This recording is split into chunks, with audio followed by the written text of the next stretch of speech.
What's up, guys? Hey. We're here. I think we're live, right? I think everything's working correctly. I haven't been live for 5 years. I feel live. I think Seems I'm to be working. We've already got some people all around the world actually waiting for us, which is kind of mind-blowing. Awesome.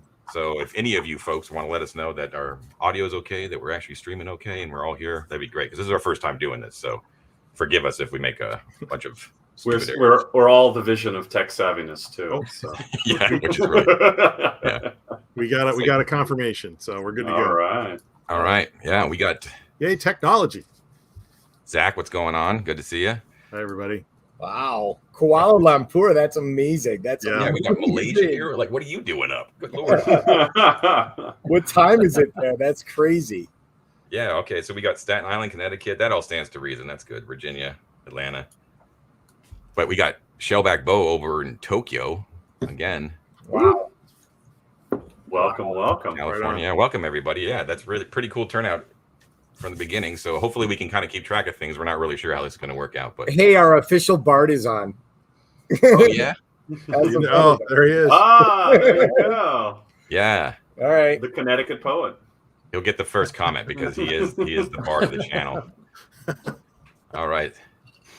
So is it Asafetida? Asafetida? Asafoetida is how I think it's pronounced. Asafetida. Sounds like Is that a plant? I think it's a plant. We're doing that right. It's good to finally talk to you live, Asa. We'll just call you Asa for now until you actually give us clarification about how you actually pronounce your name. Call him Dr. Jones. Oh, Oh, Dr. Jones. probably from Finland. Oh. Yeah. All right. So you guys, everyone in here should be subscribers. So you probably already know basically who we are. But just in case, real quick, I'm John. I'm the one that runs the Dolmenwood game. And I guess going around here, we can do the normal introductions like we do on the show. So going around, we have David here, who plays. Hey guys, nice to see you as always. And you play usually who on the program? Brother Gwillem, formerly Snell, R.I.P. Yeah. Spoiler. Yeah. We have Ted. I'm Ted. I play Argus, the fighter. What's your con again? I got a question. Okay. There it is. The Q&A portion of the evening begins right here. What kind of a man would make me play with a 5/5? Who would do that? A brilliant GM would make That has nothing to do with me. That's just all right. That's the way it goes. Yep. And then going around, we have Matt. Hi, yeah, I'm Matt. I play Halifax Swinney, the knight. Yes. And I don't even know what my con is. It's so high. It's like laughable.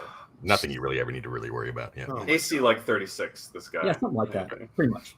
And Mike. Last and least. Save the best for last. I play. Yeah. No, I don't have a con 5. I have a wisdom of 5. Wisdom 5. You gotta get a card, Mike. You gotta get a whiz 5. Yeah. We're not talking about real life, Mike. We're talking about characters. Oh, Hey, art mirrors reality in this game. Yeah, so we just came online. I guess the original plan for this was way back in the day when we first hit 1,000 subscribers. This was going to be sort of our celebratory stream, but things being what they were, it took a long time to kind of get this organized. But we're happy to do so when we're sitting pretty at around like 1,300 or so subscribers. So that's pretty cool, and massive props to all of you guys for being a big part of that. So thank you guys for continuing to watch the stream. It's been an awesome ride so far. Yeah. Business first, right? We know what you're all really here for. That's that sweet giveaway. You gotta wait till the end, though. Yeah, we gotta wait till the end. Exactly. You got to put up with all of our crap until we do the giveaway. So I'm giving away this exact book. Probably saw in the giveaway announcement. This is the Classic Fantasy Rules Tome. So this is the entire game in one book, both GM and player reference. And in case you missed it, Gavin Norman was kind enough to actually sign this and personalize it, keep it old school. Very nice. 4-3D6 DTL viewers. So one of you lucky people will be getting that. Now, the way that you need to do it is, and you can start doing this right now in the chat, is you can type in hashtag giveaway, GIVEAWAY, hashtag giveaway. That will automatically enter you into the contest. And then that will be the random pool of players that my sweet little giveaway tool here will randomly select at the very end, and we will all see that live. So feel free to get to town and chat and put that in there, and you'll be available. You'll be eligible for the giveaway. So that'll be pretty sweet. Boom. Look at it. The chat's filling up, John. Be aware, like I said in the giveaway announcement, that if you are international, that you are responsible for shipping. The book, of course, is free, but you are responsible for all shipping costs incurred. If it is in the lower 48 contiguous United States, where we all reside, shipping is on me, and I will send it free of charge. So just be aware. All right, man. Here they all come. Look at that. Winning. I knew it. And I can't join, right? Like that's not allowed. No, you cannot. You wish. What about on my 64 burner accounts? There you go. Look at all these giveaways. Like I see how our viewership actually is here. It's all yeah. Here for the Love toys. I promise we'll make it kind of short, guys. So here we go. John Michael Hess, thank you. The lone voice of reason. Oh, look at that. Thanks, buddy. We're all here for your sultry voice, John. Now that's the real giveaway. That's the real When is the giveaway. TPK, John? That's from Justin Steele. Yeah. When is the TPK, John? I feel it's coming soon. Yeah. Well, it's once again, it's not up to me. I'm not entirely certain it didn't happen in like the second or third session, and we just all sort of fantasized our survival sense. Yeah, no kidding. Yeah, Mr. Rag and Bone. Our bodies are all still at the Abbey, I think. There's an alternate universe where that was the end of the campaign. Yeah, we're running around in bare feet pulling teeth. Yeah, exactly. Yeah, so we kind of just hang and chill and talk about some stuff for a little while, and then back half we probably take some Q&A from you guys. I'll be trying to look at chat every once in a while, but it's coming a lot faster than I thought, and we're all a little old. So if we miss some of your stuff, we're really sorry, but it's really cool to see all the chat going on. So but in the meantime, I thought like maybe I don't know what you guys might want to hear about. We'll probably do that in the Q&A, but we thought we jump things off by just kind of going around and kind of talking about how the five of us actually got into gaming or got into RPGs in general after having played for so long.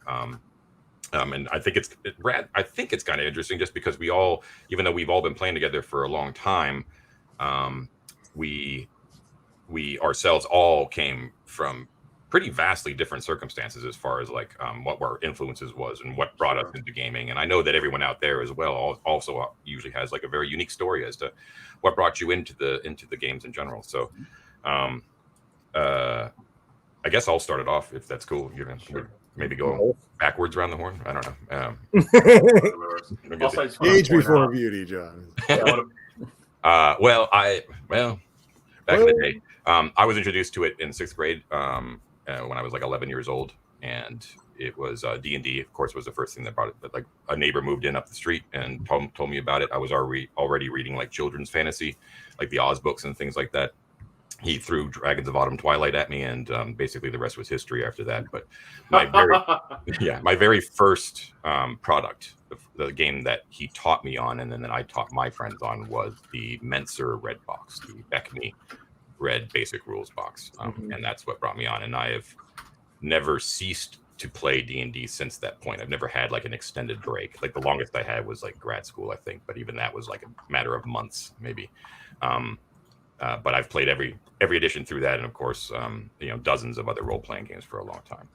But I met these guys. I met Mike and Ted around the years 2002, 2003, and we have basically been solid all the way since that time. So it's been about 20 years now. You did disappear on us for like a year. Yeah, that's true. It was quickly back. It was a grim time for our gaming history. Yeah. It was a lot of White Wolf, a lot of vampires were formed. It was a lot of. You're telling people this publicly? Yeah. Well, it was a dark time, man. It was a dark time. It was somewhere in the mid-aughts. Yeah, it was. We can go into more details if anyone's interested, but that's my mine was 1987 Red box. Maybe go back around. Put it in the chat, Matt. John, I don't know how you guys met. I know that you guys met, but I don't know how. Oh, the story of how we met. It's We need special effects. New York City. New York City. Used to be a game store called Neutral Ground on, I believe it was 26th Street. Right over by Fashion Institute. Yeah, a call was put out on a fledgling community site known as EN World, or Gamers Seeking Gamers, and Mike and I were two of the about 10 people who showed up that day. I love it. 10. Wasn't it around 10 people? No, there was like 18 or 19 of us. There's a lot of interest in those days. I was going to say it was just the two of you, I thought, but you know. Those were the halcyon days of D&D 3.0. Yeah. And we did 3 sessions with those 18 people, and then we kind of like looked at the people that we were getting along with really well, and we're like, why don't we all meet at that guy's apartment and play a game there? Because the group with 18 people was just untenable. It was untenable. And what were we playing? Was it 3rd edition? 3rd edition, yeah. Even before 3.5, it's like the last days of 3. Yeah. Yeah, so we ended up parting ways with the original GM. Wasn't the greatest guy. And the guy's apartment that we were playing at ended up being our DM, and Ted quickly followed after that, after we kind of needed some more people, and that was that. And we played at that apartment for a long time. Long time. About 10 years. Yeah. And then we tricked David into coming to that game. Mm-hmm.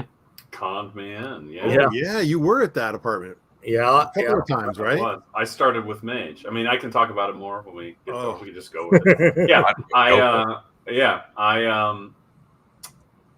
I'll go next, I suppose, with that prompt. I owned PHBs because I was a little nerdy art kid, but I'd never played Dungeons and Dragons until my 20s when I moved to New York and joined John, Mike, and Ted.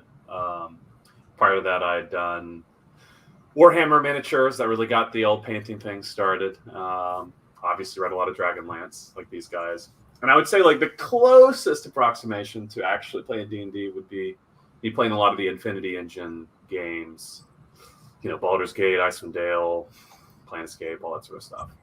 I think a lot of people like your generation, that was like their first exposure to D&D as like video game adaptations, which are, picked up my sort of fantasy book interest and art interest, and I ran with it. So I was bullshitting about that with a coworker of mine who's a good friend of all of ours, and he said, come play some Dungeons and Dragons with me and my buddies. And I said, okay, let's do it.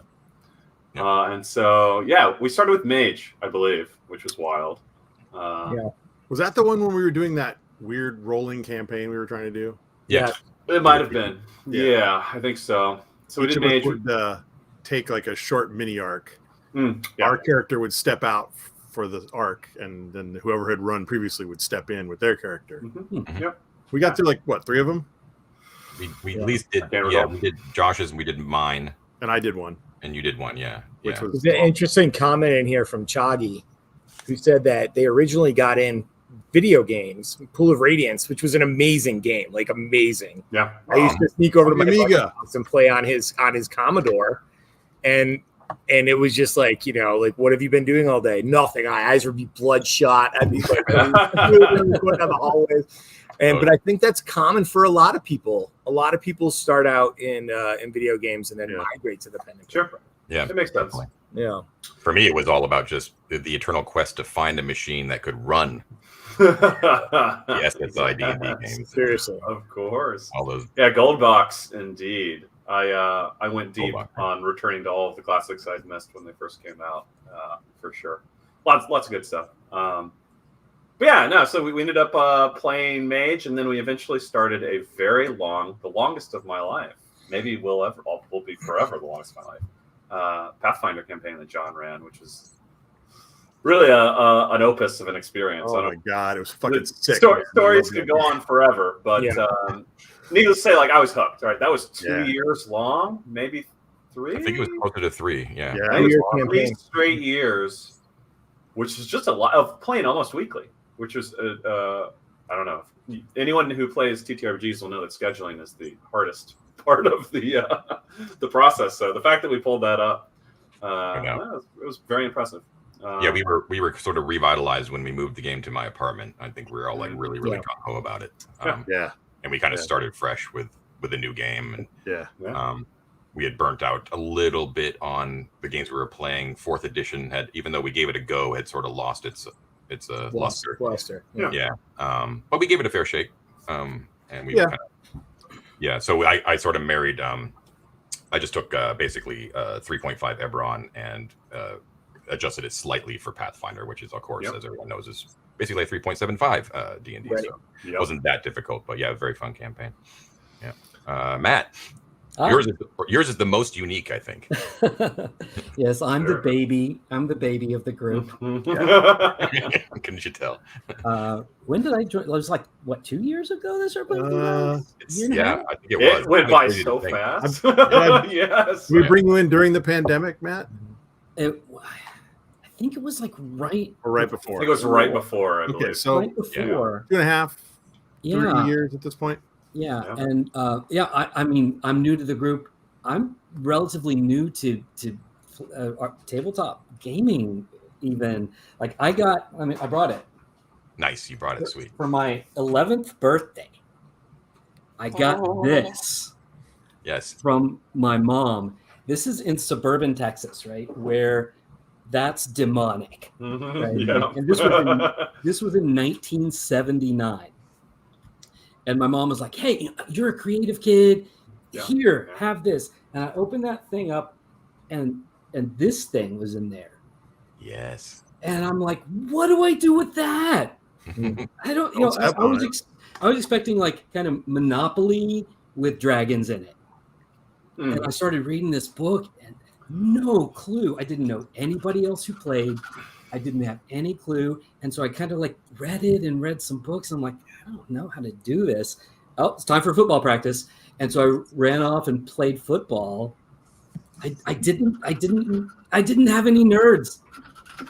So what brought you back all these decades later then? Well, I'll tell you what. I was talking to Ted, and Ted kind of like, there was a game that we like set up through church or something.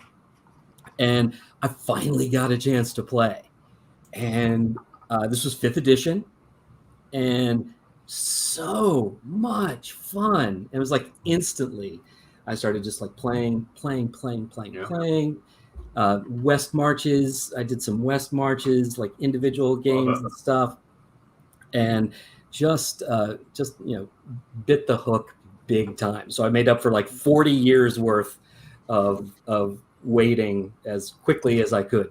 Oh yeah. Were you jumped in with both feet, man? I remember you were like suddenly had like read all the books cover to cover, and I was like, how the fuck does he know this shit? I know, man. If only you'd had some nerds in 1979, man. Your whole life could have been different. I know, right? But literally, there was no. You never would have gotten married.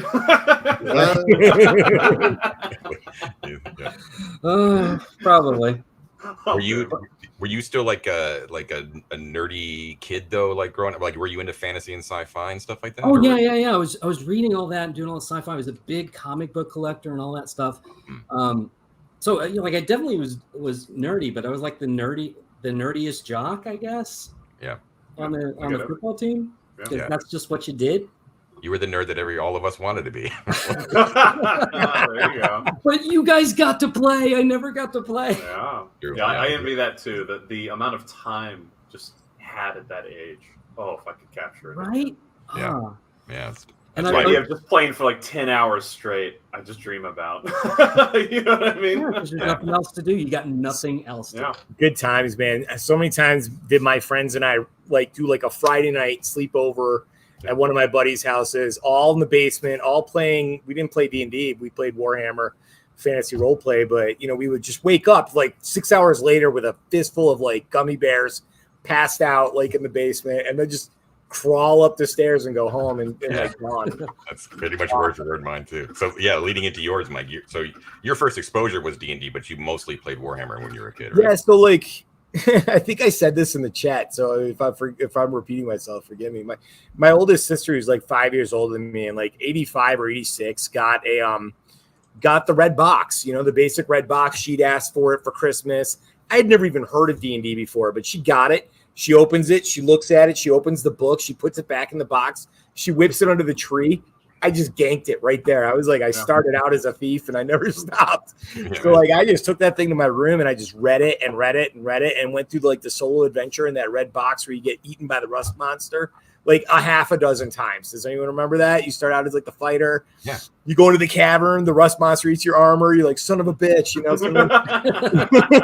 Absolutely, yeah. Welcome to D&D. From there, I was hooked, man. From there, I was hooked. We played a ton of AD&D. I still have my very first character sheet of Atlas the Fighter, who is a first level fighter who got crushed by a rock giant. Because my friend Steve is a flaming asshole, and he was just like, ugh, rock giant, bam. I'm like, okay, cool, you know. And then, but sometime in middle school, man, I mean, I missed all of second edition D&D. I never played any of it because we switched to Warhammer Fantasy Roleplay, and I'll tell you, like, when these guys are all like, hey, we're going to start OSE, I was kind of like, I have PTSD from that shit when I was a kid, you know, like I have PTSD from trying on a cloak and having it be like yellow mold inside and the secrets of salt marsh or like whatever, you know, like just death and death and death and death. And so, you know, you get to the grim perilous world of darkness or whatever for Warhammer, and then I'm like, whoa, I have more than 4 hit points to start. It just felt like, you know, relieving. And so like, let me just butt in real quick. Can you imagine how bad your formative experience with D&D must have been if Warhammer Fantasy Roleplay was like it's played to you? Yeah. We're getting mugged and having your liver stolen in the John Rat and Midnight is a relief. I don't want to comment on the caliber of the people you're playing with at the time, Mike. I'm sure they're dear friends, but my grade school group was far different from my high school group. And then I was a DM, like I ran our friends all the way through high school. Yeah. And that for me was like, that was also like a relief, you know, it was like, I got to be the guy in charge and I got to be like the storyteller and all the rest of that. And then when I got to college, man, we never touched D&D. We played Shadowrun. We played Cyberpunk. We played GURPS. We played Battletech. We played Star Wars, the West End D6 Star Wars. We played everything but D&D. It wasn't until I moved to Seattle back in like 2000 and 3rd edition came out that I was like, oh, it was so like I really enjoyed it. I love 3rd edition. Yeah. And these guys had to kind of convince me to go back to OSE. And since then, I really enjoyed it. You know, like I really enjoyed it. Like I still have PTSD. I'm still tapping everything with control. We're still peeling away your layers of armor that you have. But we're so much more charming, aren't we, Mike? Well, John's less inclined to throw a stone giant at there you go. A personal character. Actually, I saw Justin Steele made a comment that at the high school he works at, he runs a D&D club with 30 kids. I saw that. Mostly fighting. I just wanted to mention that because that is incredibly cool. It's epic, dude. I love like the level of traction that the game is getting and how like much more open it is for everyone. At least it seems to me. I didn't experience the same trauma that Mike and these guys may have had during the Satanic Panic. Mine was a little more permissive at time, but you know, I mean, it's still pretty awesome. So, did the person say that they ran it back in the day, or they're running it right now? Justin Steele said right now. I mean, the comment was I don't know, a few minutes ago, but writing right now, 30 kids strong. Yeah, that's impressive. Matt and I run one for like what, 9 kids or something, and it's they can run it. That's got to be a challenge. It's a good game, but they DCC funnels, yes. Sorry, love a good DCC funnel too. Yeah. Well, also I see from CC Germain just talking about like he mentioned the Dolmenwood setting. How amazing is that? Yeah. Oh my! It's really the setting that sold me on OSE again because, you know, we did Hole in the Oak and I was paranoid and I was terrified and I was like the whole time, but something about Dolmenwood is so weird and fantastic that it just is like, it's like playing in Legend, you know, like it's like, That's funny. Yeah. It's funny you say that because earlier today I was thinking about how what I liked about Dolmenwood is that despite the, you know, the moss dwarves and, you know, the various weird things we run into, the setting has a real grounding in believability, right? This idea of this forest with villages and towns and commerce and trade and things moving around. There's a huge layer of really developed reality to it. Great. That makes the fantasy really work. to me anyway. That's how I feel about it. Like, it's not just like this crazy place where everything's so fantastic, nothing's believable. Like I really feel like I inhabit it because I can go shopping and I can, the Mossdorfs trade cheese, and it's like, I think something you're tapping into. I'll try not to rant as I want to do, but like, is that? No, I won't. Now's the time. That's true. It's true. But I'm really reeling it in this time. No, I mean, like, to piggyback on what you're saying. I mean, Dolmen is obviously has like a lot of cultural, mythological influence, but it goes far more extreme in some of its fantastic elements, I would say, than other settings. Yeah. But what you're getting at is that it's like there's a lot of diegesis. There's a lot of like built reality. There's structure, right? There's economy.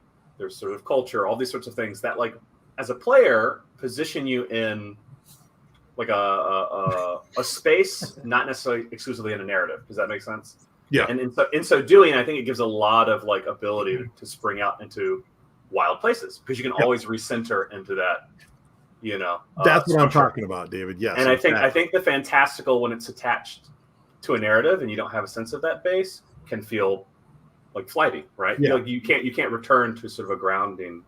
Yeah. I don't know. Yeah, But it's a very great, yeah. But then you wander into the woods and there's this weird baker living there with all their enchanted people, and you're like, precisely.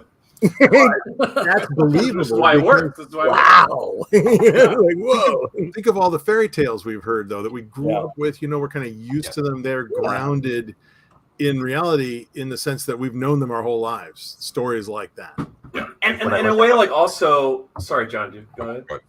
I was going to say also in a way that, like, I don't know how to articulate this exactly, but having that sort of like folk influenced fantasy, again, like, works within the feedback loop of the real and the fantastical, because everything feels like an outcropping of like local superstition or like experience or existence, right? Like, the ways in which things are weird relate to the practical realities and what you could imagine maybe are even like the struggles of the people in those areas, right? Like, so that like folk aspect of it, I think, is really strong, because it never feels divorced from the space. It never feels like, I don't know, random.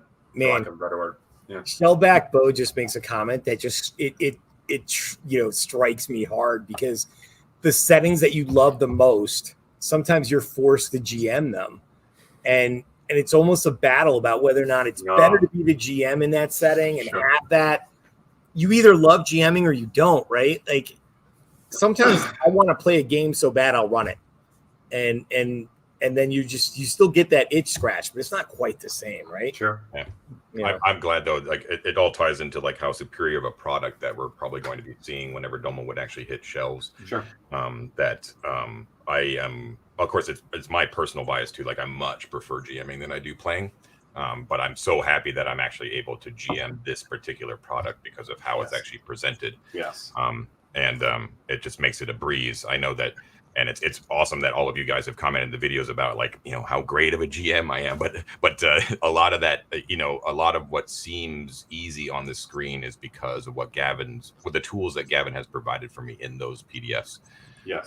It's like nothing I've ever seen, which is why a lot of folks have asked, like, are we going to return to Stonehell, right? That whole thing. And the reason that I dropped Stonehell in favor of Dolmenwood is because when I ended up seeing what was being given to me through his Patreon, I was like, I need to run this setting. Like, this is what I've been waiting for forever. This is what's going to allow me to not have to over prep and burn myself out.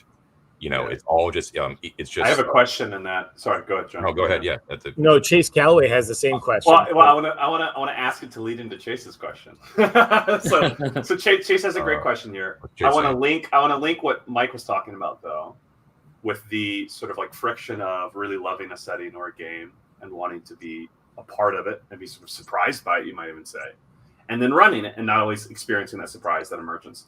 And my question for you, John, is like, obviously there's a lot of material in Dolmenwood, but also the system itself is really conducive to randomization, right? To emergence, to things that are unexpected.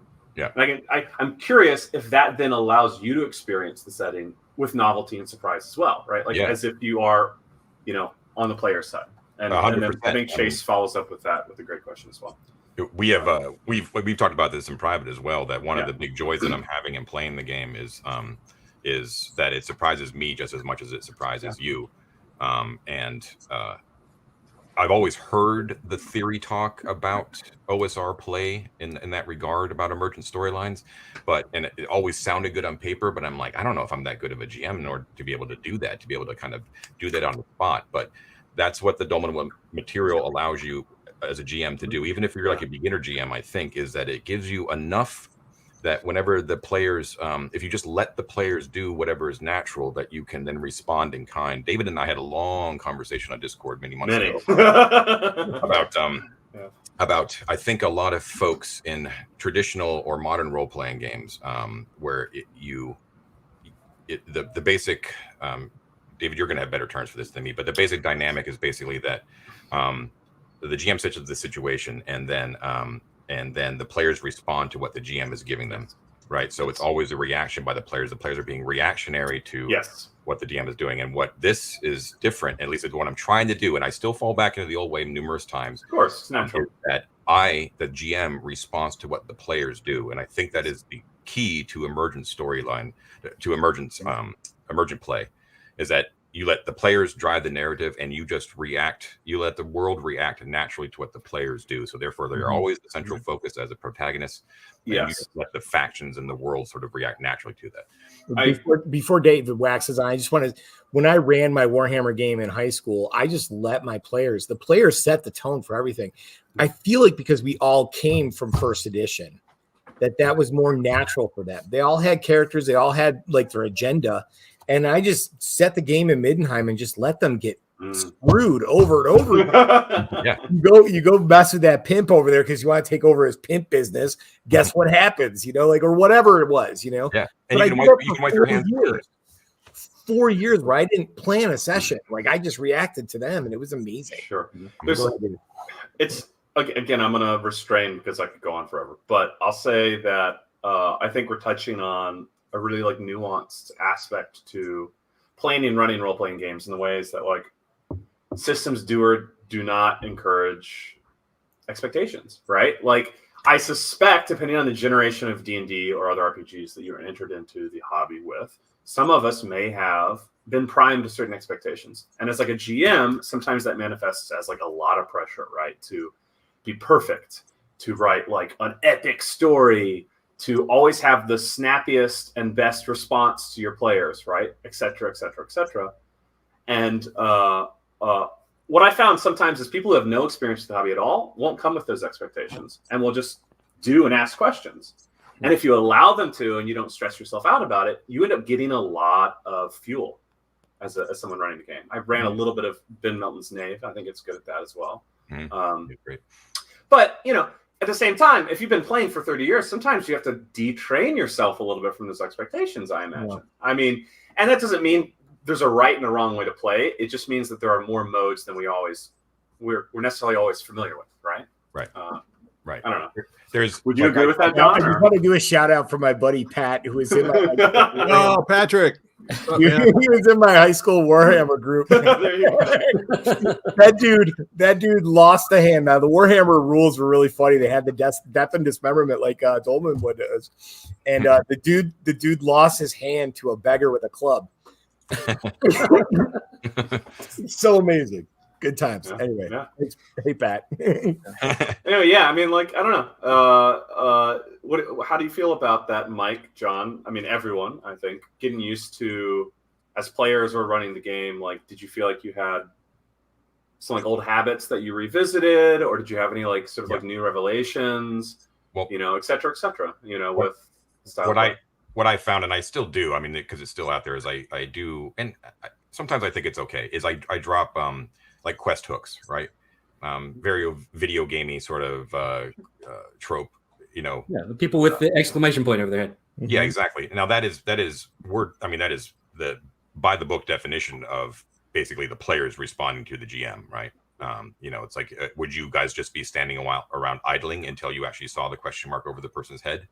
Or do you have enough proactive ability or skill to start up your own thing and let me respond to it, So initially, because I knew we were sort of trying out this new mode of play, and even though I know we're all veteran gamers and we know what we're doing, but still, I think we are all, except for maybe David, we're very much cloaked in and the tropes and assumptions of modern day role playing, so that I basically started you guys off with like, you're in the tavern and there's all these different things that are going on.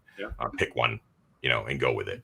But then I was hoping, and I think it's borne out over the sessions, we're still kind of getting used to it, is that the narrative that sort of emerged from that initial quest to go get Lady Violet for the missing Lady Violet, emerged into like this widespread, vast sort of network of differing seeds and plots that you guys have all mostly, I believe, engendered yourself, right? Like, or at least have become bigger because of your actions.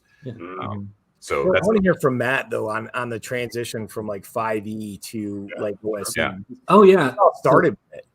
So it's really interesting. Yeah, like the way I describe it to people is like, because I still play both. Like I love playing both. I love playing everything. We played Pathfinder 2e for a while. I love playing that. I mean, I've got 40 years to make up, so I'm playing everything and loving everything that I play, right? I've not played anything yet that I really dislike. But comparing like 5e and OSE for me as like a new player, it's like, okay, essentially like superpowers or no superpowers, right? And they're only like, it's the difference in problem solving. Like you have different kinds of problems to solve when you have superpowers and when you don't. Like in OSE, I'm a schmuck with a sword that's always like one good hit away from just dying, right? Yeah. Right? How does that? Sorry, go ahead. Yeah. But and the other ones, like your superpowers, and you like god powers, and you're flying around zapping stuff. It's also cool. But the type of problem solving is very different. You're looking at different kind of sets of tools and different kind of situations to solve the problems that you're in. I find like in OSE, you're looking at your equipment all the time and thinking, what can I do? I've got a sword, and that that thing's over there. I'm thinking like in the tomb that we were in, Winter's Daughter, right? Yeah. And there's like there's mold all over the walls, and it's obviously going to kill you. I'm like, okay, well I can't attack the mold with my sword. What do I got? Like, okay, I've got a bag. I've got. It's amazing. Yeah. Right. Matt, has OSE changed the way you play 5e? Like, do you approach it differently now when you are playing 5e with the same level of paranoia that you develop in OSE?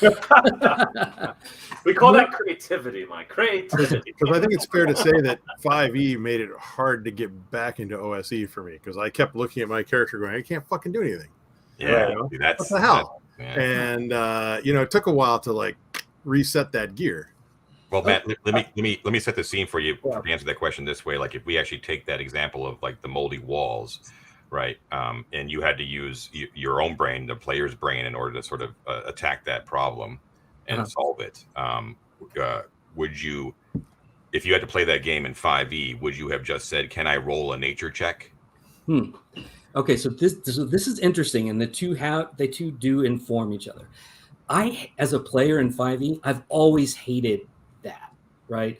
Like I always have loved working with the DM who will ask me that follow-up question as, okay, but what are you doing, right? Not just like, I want to roll nature to see if I know what that mold is, right? But the DM who asks that follow-up question, like, oh, okay, well, what are you gonna do? Like, are you going to scrape a little bit of it and test it? What's your, what are you bringing to this that you would know something about mold? Because, I think that both of those systems have the flexibility to allow that kind of creative work, but 5e just gives the tools to people who are interested in doing that, the ability to just make a roll. Right. I think perception checks are like the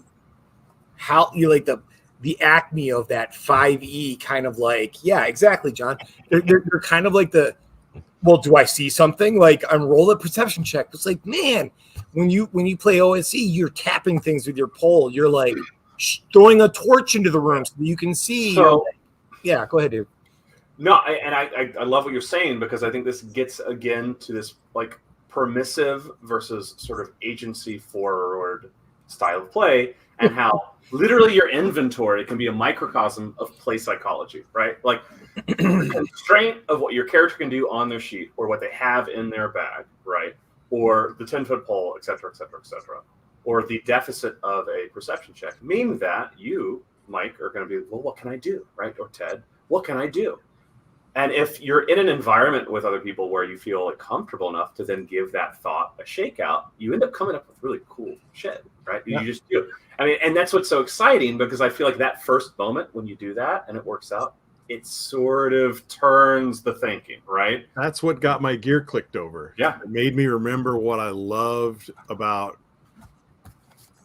playing this. Yeah. Yes. Was the idea that, okay, 10-foot corridor, room at the end of it, and maybe there's some description of the smells and the sounds, that kind of thing. And, there's no rolling, there's creative thinking. And in those games, I remember the DMs were always trying to come up with really clever traps and cool puzzles, and like put the 3 potions in the right order and then pull the right lever, and it was like figuring out those puzzles and things there's no roll for that.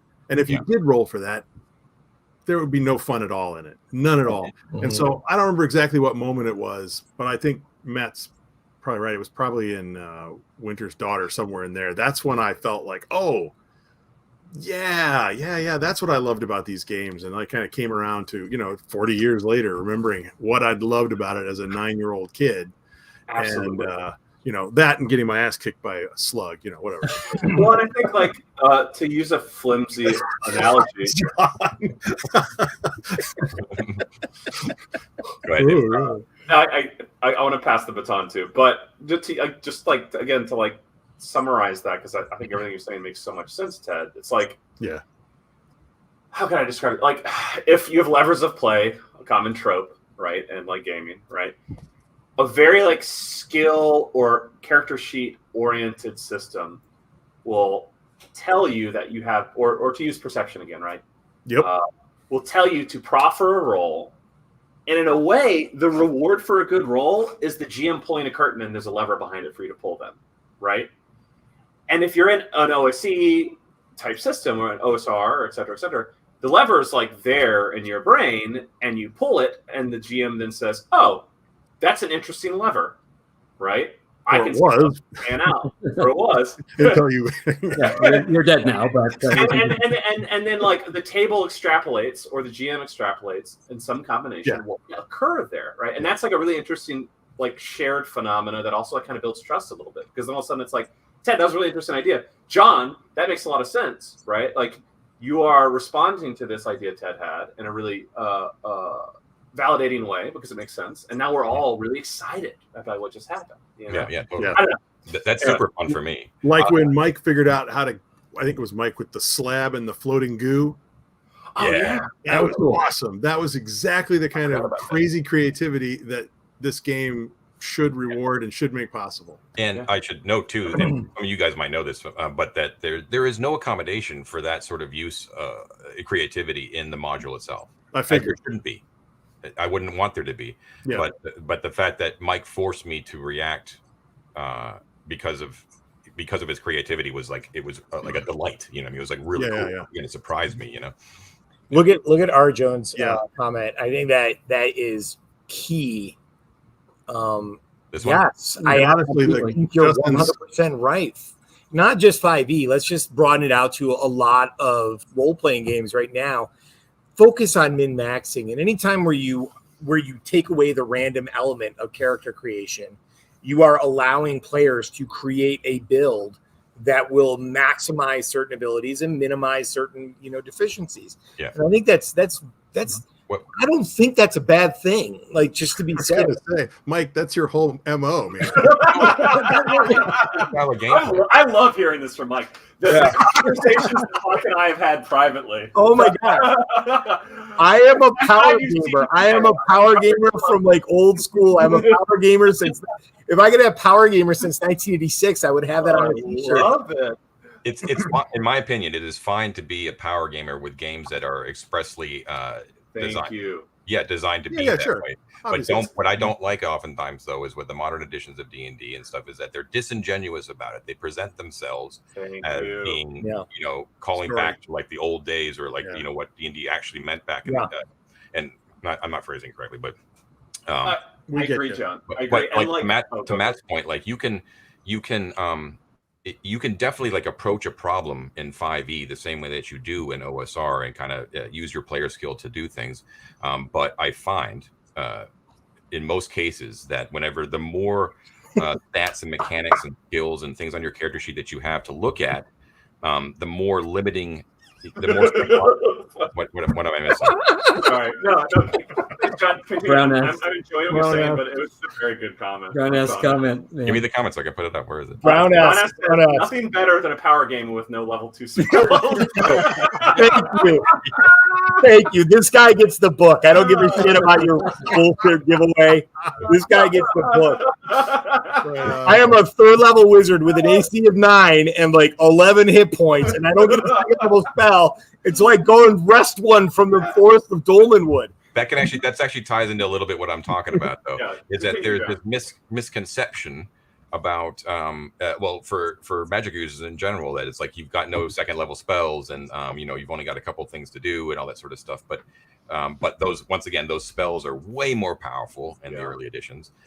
They have much more of an effect, and the sheer limitation of what you have on of what you can do mechanically makes those things much more magical in the first place. It's like if you've got like a 1st level magic user who can cast 4 cantrips and a 1st level spell and just keep spamming those things, it's like, then what's magical about the world? You know what I mean? Yeah. I don't disagree. And I will tell you from the heart of my hearts that when you get a level that has a blank spell slot, you should get 1 spell for that blank spell slot.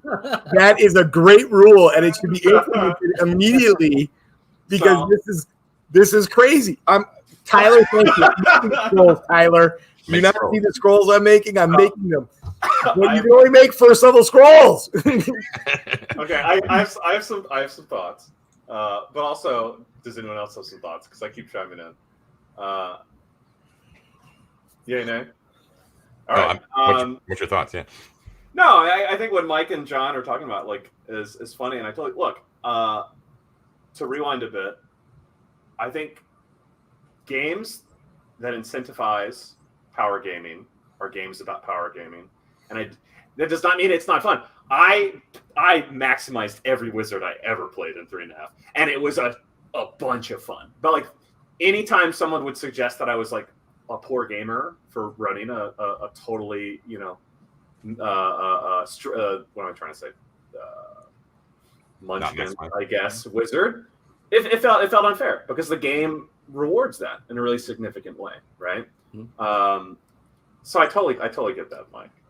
It's a lot of fun. I mean, it really is. It's I think something that also like occurs a lot in like RPG gaming / discourse is like processing and reading the book is a form of play, right? And that is an expression of it. Yep. Anyway, it's really interesting. But it's a big topic. I mean, a little further back, Pedro made a good comment about it. If you're not a power gamer with playing Pathfinder, you're not really playing the game. Yeah, no, I don't think you are. And I think he's right. Yeah. And it was one of the things that I really liked about both editions that we played. And I know it drove Mike crazy because my version of what optimized my character was not the same as Mike's version of what would optimize a character, but that's okay. I was right. Yeah, sure. I was right. But that's I really enjoyed my character, and that. But I really liked, and I just want to say I've always liked that kind of thing because I spent a lot of time in high school playing Car Wars. I don't know if anybody here has played that. Steve Jackson. But that was a power game. Like that was how can you make the coolest car? And there was no bones about it, Making a car that was like fun and cool was going to get you killed. End of story. So I like that kind of number crunching stuff that you can do. I've enjoyed it too. I've done my fair share of like builds, and I've gone on to like all the guides for classes throughout all the modern editions of D&D about, especially when I was doing Adventurers League and all that sort of stuff. It's like, but that's a valid way to play a game. But I've just found that after I've dived into the OSR and looked at the theory behind it, that and this is my personal preference, obviously. It's just you guys all suffer through it because I'm running the game, but it's just is that I find it much more satisfying to use my own head in solving problems than finding the right answer on the character sheet. And I know that both use brain power, but I find that the creative element is much more tapped in OSR than it is in modern role playing. 100%. I think it's a lot about like implicit versus explicit like value, right? Like having all of that baked into a build is a lot about like extracting an implicit value, and a lot of that isn't about looking outward into the world, into like this is diegesis, into the setting, into the dolmen, right? And seeing all the things that you could discover and use and play with. Yes. And instead you're like looking at, okay, well, next level I get these spells or these abilities to then assert upon the world, sort of like as a separate, I don't know, you don't feel as immersed with them. And not only assert onto the world, but usually assert only in combat situations. Yes. Yeah, yes. That was what I hated about Edition. You're right. It's terrible. So while with the OSR, it's much more like where exploration is the center part of it, and combat can be an unfortunate side effect of exploration. You know, there's that. It's like you said. It's like you're looking at all of the tools that the world is presenting to you, which then which then makes you want to explore more, so that you can find more tools, and the world sort of like flowers open around you. You know, and I think not to rub salt. Oh, go John. I think that's just like magical. Like, you know, there's very few types of games that do that. You know, I agree. So there's one thing I wanted to add kind of on that topic. So like I said, you know, I'm playing both old school and 5e. And one of the things that I've done, like the way that OSR has influenced the way I play 5e is because I'm a munchkin too. I always like to maximize things, get like superpower guys, whatever. But what I've started doing in my 5e games is rolling straight down the line from OSR, which prevents that power game, but it still engages that same kind of problem solving, because now I've got to figure out a way to make he had a good, I rolled a fighter, but he's got a con of 5. You know, how do I solve that problem? Building rather than just like, you know, min-maxing everything. It like shifts the dynamic over into that like problem solving area. But it's much more dangerous. Here's the kind of irony of it. It's much more hard to survive with a con 5 fighter in 5e. Oh God. Than it is with a con 5 fighter in OSE, right? Combat is the sport in 5e because combat. Well, and as Tyler points out here, we're after coin, not after killing things. I don't have to fight as a fighter. Right. You got to steal and run. Steal and run, baby. Sometimes if you're in a fight in OSR, it means you failed, right? Like it's like, yeah. In our last session, when we met those guys and the guys that blew the snot that you could drink. That's great. So that's one spot where Dolmenwood does not really have me with the reality thing. Is that great?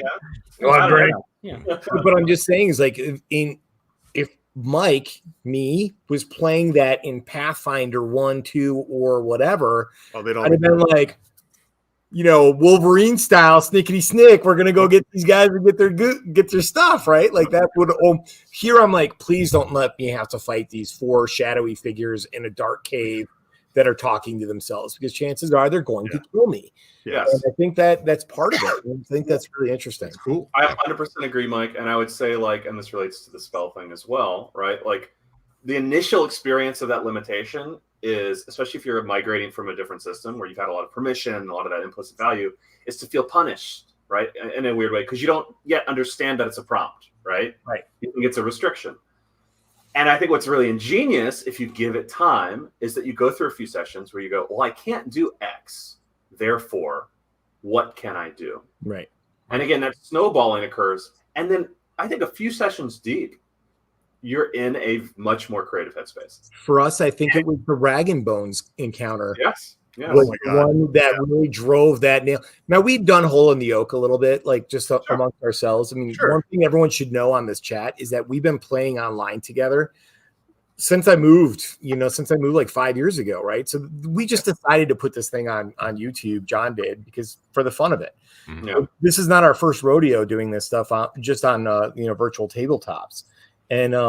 And I think even despite the Hole in the Oak experience, it was Mr. Rag and Bones that was like, why are we engaged in this encounter? We are first level. This guy just one-shot our fighter. Like, that the only person who was conscious was the fighter with the 5 con. But you know what? You know why I loved how you solved that problem? You were like, you go get the big guys. And you just Go get all Exactly. And how much more interesting was that as an outcome ultimately? I mean, at least for me, I'm biased, right? No, I also got us into that trouble. I'm pretty sure. Yeah, you did. Yeah, you not did. the first time. Not the first, nor will it be the last. I'm sure. But yeah, no, absolutely. It's also not the first time that my character's been the last one left alive while David and Mike died. Well, listen, that brings up some sore. Ted had many game systems of playing a rogue that would survive with all of the loot as the party died and make it out scot-free in various systems. So the background that David is trying to express is that Ted has played the same character in like 3 different editions. Each one like the descendant of the previous one. They're always that's brilliant too. Yeah. That doesn't get much more like that. That's very much like kids D&D for me. Yeah. I don't think anyone will be surprised to learn that Ted is very good at coming up with characters and like a voice for them, and just having so much fun with it. Right? Like I think Ted is, not to just blow smoke here, Ted, but I think you are really good at having a lot of knowledge and not taking yourself too seriously. And that manifests in some of the favorite characters that I've seen in a long time. Yeah. I can't do that. So kudos to you. But Ted is, in my opinion, Ted is very good at, with very, very few voicings. Like he can, like I have a very clear image in my head, like an actual visual image in my head of what Ted's characters look like. It doesn't take me that long. You know, I mean, it's like, oh, I got it. I see what he's like. You know? Yeah. Other than that, Ted kind of sucks. I could, Justin says OSR games are a lot more exciting because you feel like danger and wonder than modern systems lack. Yeah, and again, like I think I have strong tastes. I like all the games we've ever played, but I think like I often think about with OSR, the focus on lethality is overemphasized. And what I mean by that is I don't think it's a game about how brutal it is to live in this space and to die, or how Rag and Bones wipe the floor with us. I think it's a game about saying, hey, you're not invincible. Therefore, what can you do that's fulfilling in that space? And it's hard sometimes to realize that, right? Like I think it takes a moment to be like, oh, I'm not just like punishing myself. This isn't a game about masochism. This is a game about creativity. Right. This is fundamentally about creativity and springboarding and permission. And like, it's not about murder and mayhem, although that can happen. And when it does, it's usually really fun. Ironically, unlike, again, bias, but in games like 5e, when it goes really terribly wrong, you feel like, I will disagree with you gently on that. All right. I think we are lucky because we have a stable group that's been together for so long. Most people don't have that. And we have John, who's a really talented GM, and most groups don't necessarily have that either. We literally could play any setting, any system, and have that same feel to it. I agree. But I think OSE, just in general, probably mechanically provides that for people that don't have the advantages that we have. Yeah, I agree. And I don't mean to focus too much on any other system. Again, like Matt was saying, we played and enjoyed all of these, right? Yeah. And I also don't mean to like exclusively talk about OSR in comparison to. I just think it's a really interesting and beautiful system that a lot of people naturally are migrating over from 5e to, right? So it's an easy conversation piece. But I don't know. What we wanted, part of the reason too that I decided to actually put this up on to the public is that I thought that we might be good ambassadors for the play style, right? Like, like you said, Dave, there's a lot of people who now are, I don't know what the reasons are really. Maybe that's another discussion about why a lot of people from 5e are gravitating more towards the OSR and that play style. But it's definitely happening. Like that's, it's becoming more and more of a thing. And I don't want people to see the bad elements that play that are in the OSR community and make a sweeping judgment call about the entire movement or all the games that maybe improperly are lumped into that label. But it's much more just sort of focusing on like, this is what the play style is like, and it's very, very much very different. You have to unlearn what you have learned in the best Yoda tradition, right? it's just I don't really know what my point was about that, but I think you're right. I think what was the most surprising thing that our group has done in this game? What is the most surprising like development that we were like, That's a good question. For me? Yeah. What I saw? I think you've been on a lot of stuff that surprised me. I think the number one, and it was very, very cool, was what you guys ended up wishing for in Winter's Daughter. That was fun. Oh, yeah. That literally like blew my mind when you decided to do like a truly selfless act. You know, that you players being your players, you know, it's like you get a wish at first level, which is kind of mind blowing in itself. But in true OSR style, it's like, fuck it, why not? Right. You know what I mean? Give them the wish. You know, what like, I found weird about that is like I don't remember discussing it. We just all agreed. We grokked on it immediately and did it. And I like it was only later that I was like, hey, wait a minute. That was what the hell did I just do? yeah. I think somebody pointed it out in the comments in the video, and I was like, they're right. Oh my god. But yeah, that like it was weird. Like we just you were on it was really cool because your characters you weren't doing the spotlight character thing where it's all about just like, what am I gonna do? It's all about me. You kind of came together as a party without saying it, without discussing it, and just knew what the right thing to do was. Yes. Based upon the narrative that you guys had driven on your own, and we're just like, we're gonna do this with it, you know. Yeah, the story just told itself, really. Well, I have a little bit of a confession to make there.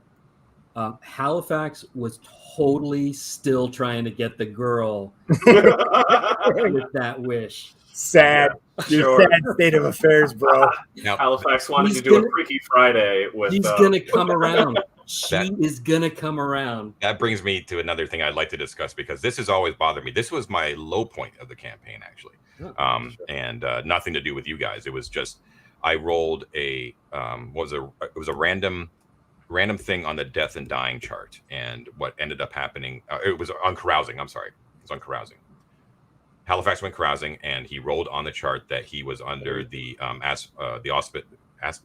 auspice, whatever, of a gesh, right? So he had, you know, against his own will, was forced to basically be on this quest, and like and you played it up wonderfully, and it worked out seamlessly, and I loved it. But it always kind of rubbed me the wrong way that I had basically removed agency completely from your character. And said, like, you must basically do this. You must seek out this woman and try to rescue her. And I was like, that always rubbed me the wrong way. Well, see, I think that rubbed you the wrong way, but I think for us, I like that because in any kind of a game scenario or a story or whatever, every once in a while the players have to lose agency. It illustrates when we do have agency. Yeah. And sometimes you just got to give us something, like not you, but GMs just got to give their players a task, and that's okay. I don't think that's a bad thing at all. I mean, that's the thing that drives any narrative to some extent, is that a thing happens over which the hero has no control. But in this particular case, though, I think what's nagging me is that would Winter's Daughter have happened if it wasn't for the Gesh? Gotcha. Here's another way. I think it would have. Anyway. Another way to think about it, though, and this is, I was very much involved in that too at the same time. Because I, as a player, I was like, oh my gosh, I just, kind of tried to push the party towards rescuing the Violet because of my character's ties to that family. And here, I felt like here I go again with this thing that's important to me. He'd already gotten the quest from Mosselmer, Drews, the wizard. And he was like $5,000 to go get this like brass ring out of this crypt. We were like, yeah. We would have gotten to it. Maybe we wouldn't have gotten to it at the same time, but we would have gotten to it. Yeah, absolutely. I don't think that it would have come out very differently, though. Yeah, we hadn't gone in with this kind of. Oh, that wish, would have been. Well, the wish would have been used differently, but I mean, going into the whole story with this, like, the princess is in here somewhere. Let's find her, kind of thing, as opposed to find the ring. That's the job, Right. Because that background thing, we kept, Halifax wouldn't stop talking about this beautiful woman. Oh my God! Well, I mean, she was kind of into me. Been like loot. Let's do the looting. No, I agree. I think we would have gotten there, and I understand what John and Matt are saying, right? And then I think everything that occurred was really exciting, and it manifested in some of the for me, most fulfilling moments of the campaign. So I think it worked out well with y'all's experience, right? But I do understand that like maybe you feel the friction a little bit, right? Because the world, again, and its architecture is doing all of this sort of like go your way stuff. All of a sudden you feel self-conscious the minute you are sort of like driven a little more personally. I don't think there's anything wrong with that, but it's interesting that that's a feeling that you're feeling in that moment, right? Yeah. Can I put a question out to the group real quick? To anyone who's listening, anyone who run Winter's Daughter or played in it, what did you guys use that wish for? I am dying to know. Oh, yeah. Oh, that's good. Oh, that's a great question. And John, you run your other group at your game store. What did they use the wish for? It actually never came up in that. Oh, wow. They were never, yeah. Like, now, of course, some of them I think are probably here in chat and are probably going to be like, what? We're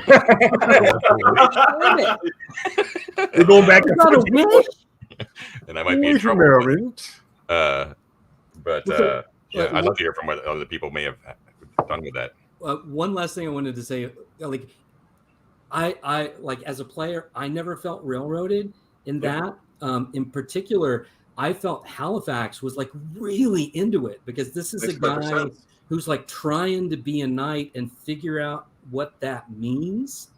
And part of it is that myth of like getting these quests and like going to save the girl and get the princess. And he's like, oh, okay, I guess I really am. You know, I guess this is really the way it works. Yeah. I think, Matt, something that really impressed me with you is how quickly you find sort of embodiment in your character as well, right? Like, I think you have a really like good mind for understanding their motivation and sort of like getting in that headspace. So it's very, I envy it myself, right? Like, it's very interesting to see you become Halifax. Oh, right? it's super fun, and he's super different from any other character that I play. I usually play really like weird, goofy, stupid people. I can relate. There's a strong cultural touchstone for for Halifax Swinny. You know, it's like it's very, you know, you got the knight in shining armor, Arthurian knight sort of thing to kind of hold on to, and that can be a very helpful guide, you know, and characterization, all that stuff, you know. And yet he's running around with a bunch of reprobates that are starving to death. So it's funny in the comments. It looks like the vast majority of people that are commenting never got a wish. One group, I think they said that they wish that they got unpurpled. I assume that they ate like the mushrooms. See where you might spend your wish on that. I wouldn't. Are you kidding me? I'd rather be purple with like a 18 con than, you know. I'm going to pull up the exact wording here, see if I can find exactly what it says, because there was a reason why I didn't present it to my. Oh, from the module. Yeah. While you're doing that, Pavo said, "I gave all characters a wish. One wish to way back home. One that an NPC they saved earlier was safe. Can't recall what the third character wished." I think it's really exciting, right? I think there's something really fun. I don't know. A wish. I like the idea of giving the characters a quote unquote nuke at the beginning of a campaign, giving characters an outsized amount of power or choice really early, right? As almost like it's almost like a psych test or something like that, right? Like it's incredibly interesting because it's not going to change the ultimate outcome of the campaign. You've hardly started playing at that point, right? But it's such a fulfilling thing for them to sit with. I thought it was a stroke of genius because you do it at first level, and even if you did wish for something that was completely campaign altering, like I wish to be in the capital of the empire, and like we remove ourselves from Dolmenwood. You know what I mean? Yeah. Because I'm not doing a narrative driven campaign, because it is player emergent. That it like how much more? I mean, player driven. How much more player driven could it be than that? Sure. And because I had loosed all those reins of like I've got to keep them on my super special plot that I developed over months. You know what I mean? It's like I wouldn't, if I had that kind of game, I would never drop a wish on you guys that are right. When I saw it was here in the module, and I was like, fuck it. Like I just want to see what they're gonna do, and then I'll just go from there. You know. The interesting thing here that Pavo did, right? If you had given all of us a wish, we would not have made the altruistic choice. Sure. We would not have made the altruistic choice. One wish, yeah. If one wish, it felt like it was a story thing that we needed to do. You know what I'm saying? It felt like there was something natural to go there. If you'd say you all get a wish, I'd have been like, Staff of the Magi, bitches. Staff of the Magi right now. Well, that's interesting, Mike, because it's a bit of, again, it's consistent with the idea of sort of like, not that everything in role playing is about consensus, right? But I think what OSR does really well, again, with all the things we've talked about, is encourage like consensus building and trust and like engagement with each other, because it's I mean, you still have the GM as someone who's like overseeing the game, but the hierarchical aspect of it, in the same way that like the spotlight aspect in other editions exists, is de-emphasized, I think, in a really fruitful way, right? Yeah. So like throwing a wish down, I don't know, that's an interesting point. Like it sort of is consistent with that, right? Mm-hmm. Everyone's sort of in a more community collaborative mindset, I would imagine. This is the only reference to the wish. Okay, this is the very last encounter where you're in the princess's bedchamber at the top of the tower, right? Yeah. It has under a headline just says possible rewards for reuniting her with Sir Chide. This is it. Jewels. Period. A wish granted. See combat stats below. And then down in her stats, it just says wish. Has the power to grant another's wish. She may only use this power once ever. Interesting. That's it. There's no other like this is, these are the limitations. That sort of that's all he does. And I think it's like a stroke of genius because it can be so easily missed. Right, even by the DM who's reading it, which I think is maybe what happened with my in-person group. is that it's just it's a possible reward. Right. Absolutely. Also, if you didn't do everything right, if you didn't role play that, it's a role play award, which is amazing, right? Like there's no stats, there's no meeting a criteria, there's nothing like that. If the GM really thinks that the players knocked it out of the park, which obviously we did, you could give them that wish, right? And I could have had a Staff of the Magi. Yeah. Well, look, I also want to say, This is Harry, who is actually in my in-person games. So. Oh, that's amazing. Yeah, Harry's making me feel nice. I'm probably here. Hello, Harry. Welcome. I'm glad to see we have so many friends here. I would just say, Pavo, you said I would do it differently next time. I also want to point out, like, I don't think there's a right way to do it. I think the possibility of everyone getting a wish and it having unexpected outcomes could be incredibly creative in ways that, like, are multiplicitous, right? Mm-hmm. The point we were talking about isn't really that, like, you should do it one way or the other. It's just that it's such a cool thing to have it all, right? In that space. 100%. And the same goes for, like overpowered weapons, things like that. Yes. Or just not even weapons, but like interesting magical items. It's like what's so cool about the old editions is that it's just like a library of cool crap. There's so many cool magic items, so many cool things to play with, but none of them are scaled with like a level denominator or you should have this powerful weapon by this level or else you will not be able to maintain pace with the champion. It's just like here's a bunch of cool crap and just whenever. I think that's really interesting, John, because I remember when I got my first edition Player's Handbook and Dungeon Master's Guide, and I mean I was 9 or 10 years old, right? That's a complicated set of books to try and read through and work out, right?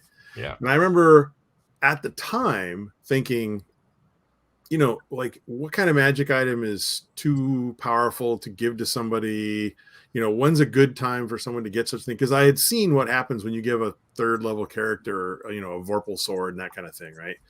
And I remember actually being really relieved in, I guess it was 3rd edition that introduced the idea of this is a level 1 weapon, this is a level 2 weapon, and thinking, oh, this is great. This really helps me as a DM build an adventure. I thought the same thing.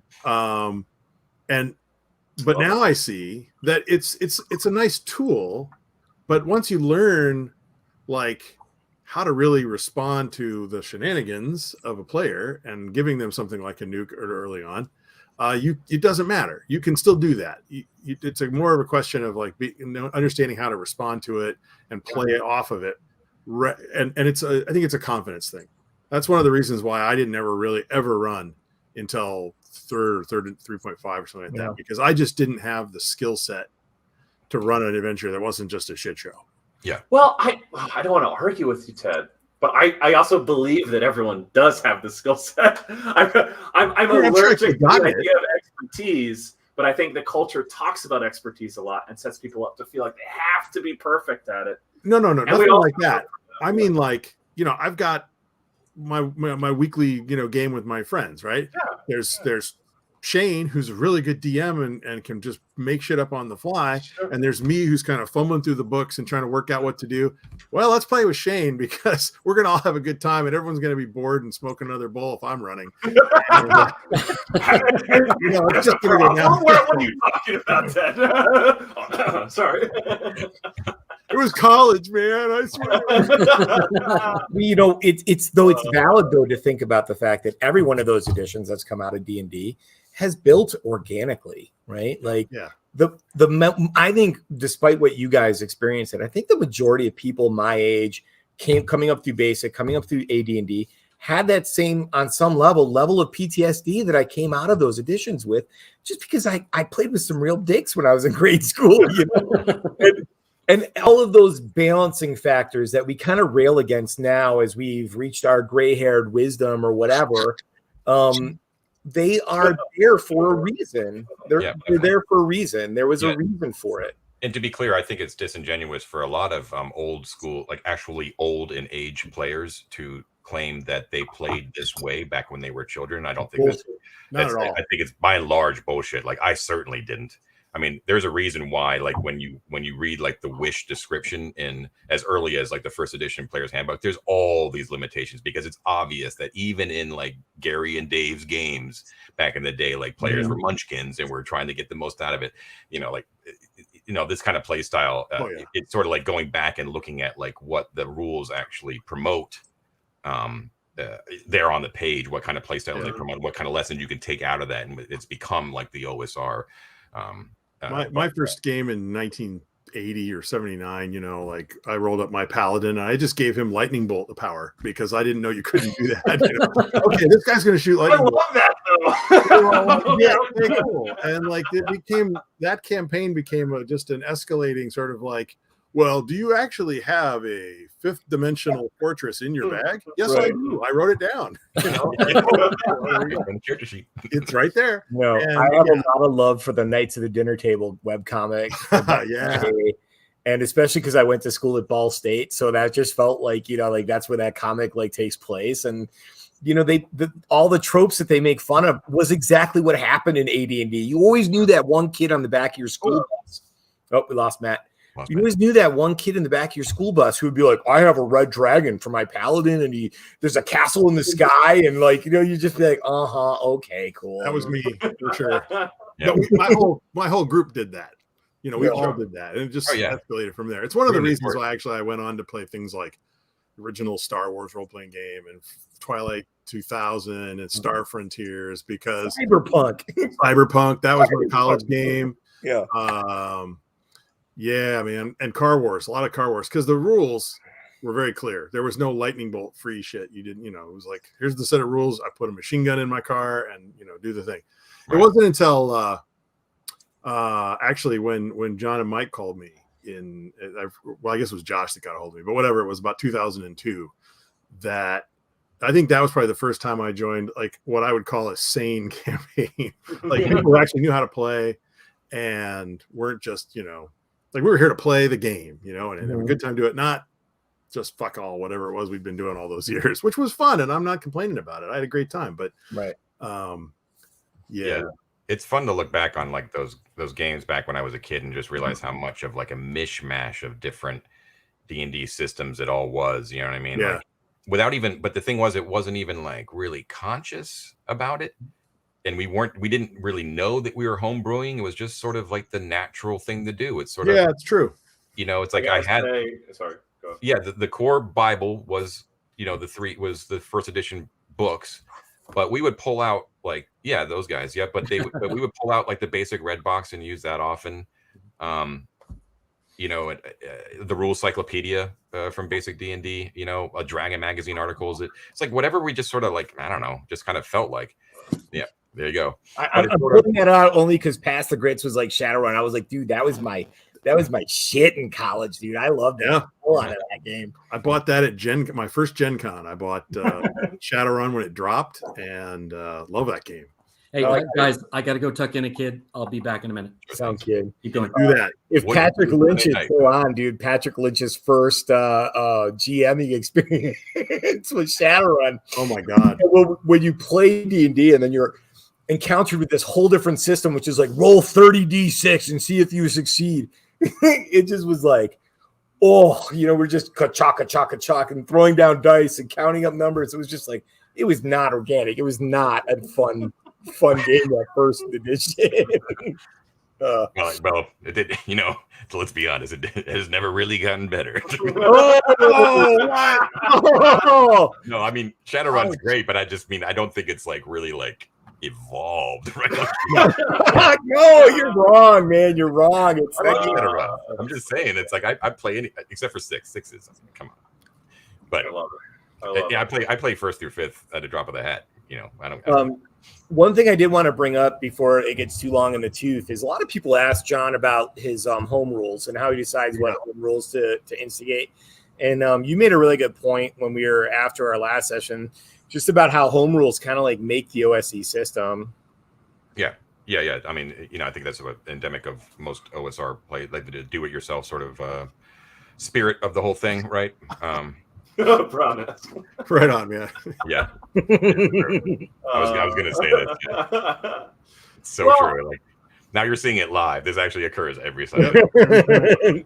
John, I'm curious on the note of OSE and home brewing and all that, because we're talking a lot about playing back in the day and the mishmash of migrating some things from some systems and some from others, and how that can be just part of how the game is run, right? Like, do you feel like that's more codified now for you as a GM because it's expected within the system?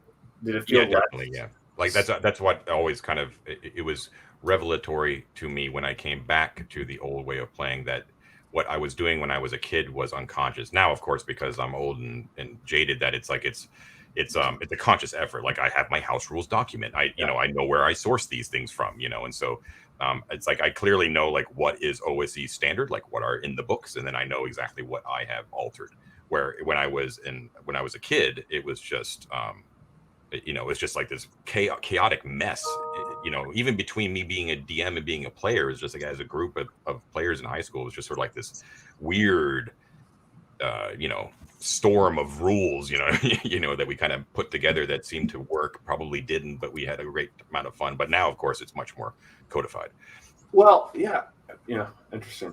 I don't want to Freud this too much. I'm just very, because I don't have the old experience. I'm very curious about how we think about ad hoc play when we're young as being less valid than ad hoc play as we're older. Yeah. And where we delineate between the two. Because I mean, again, in my mind's eye, love that, right?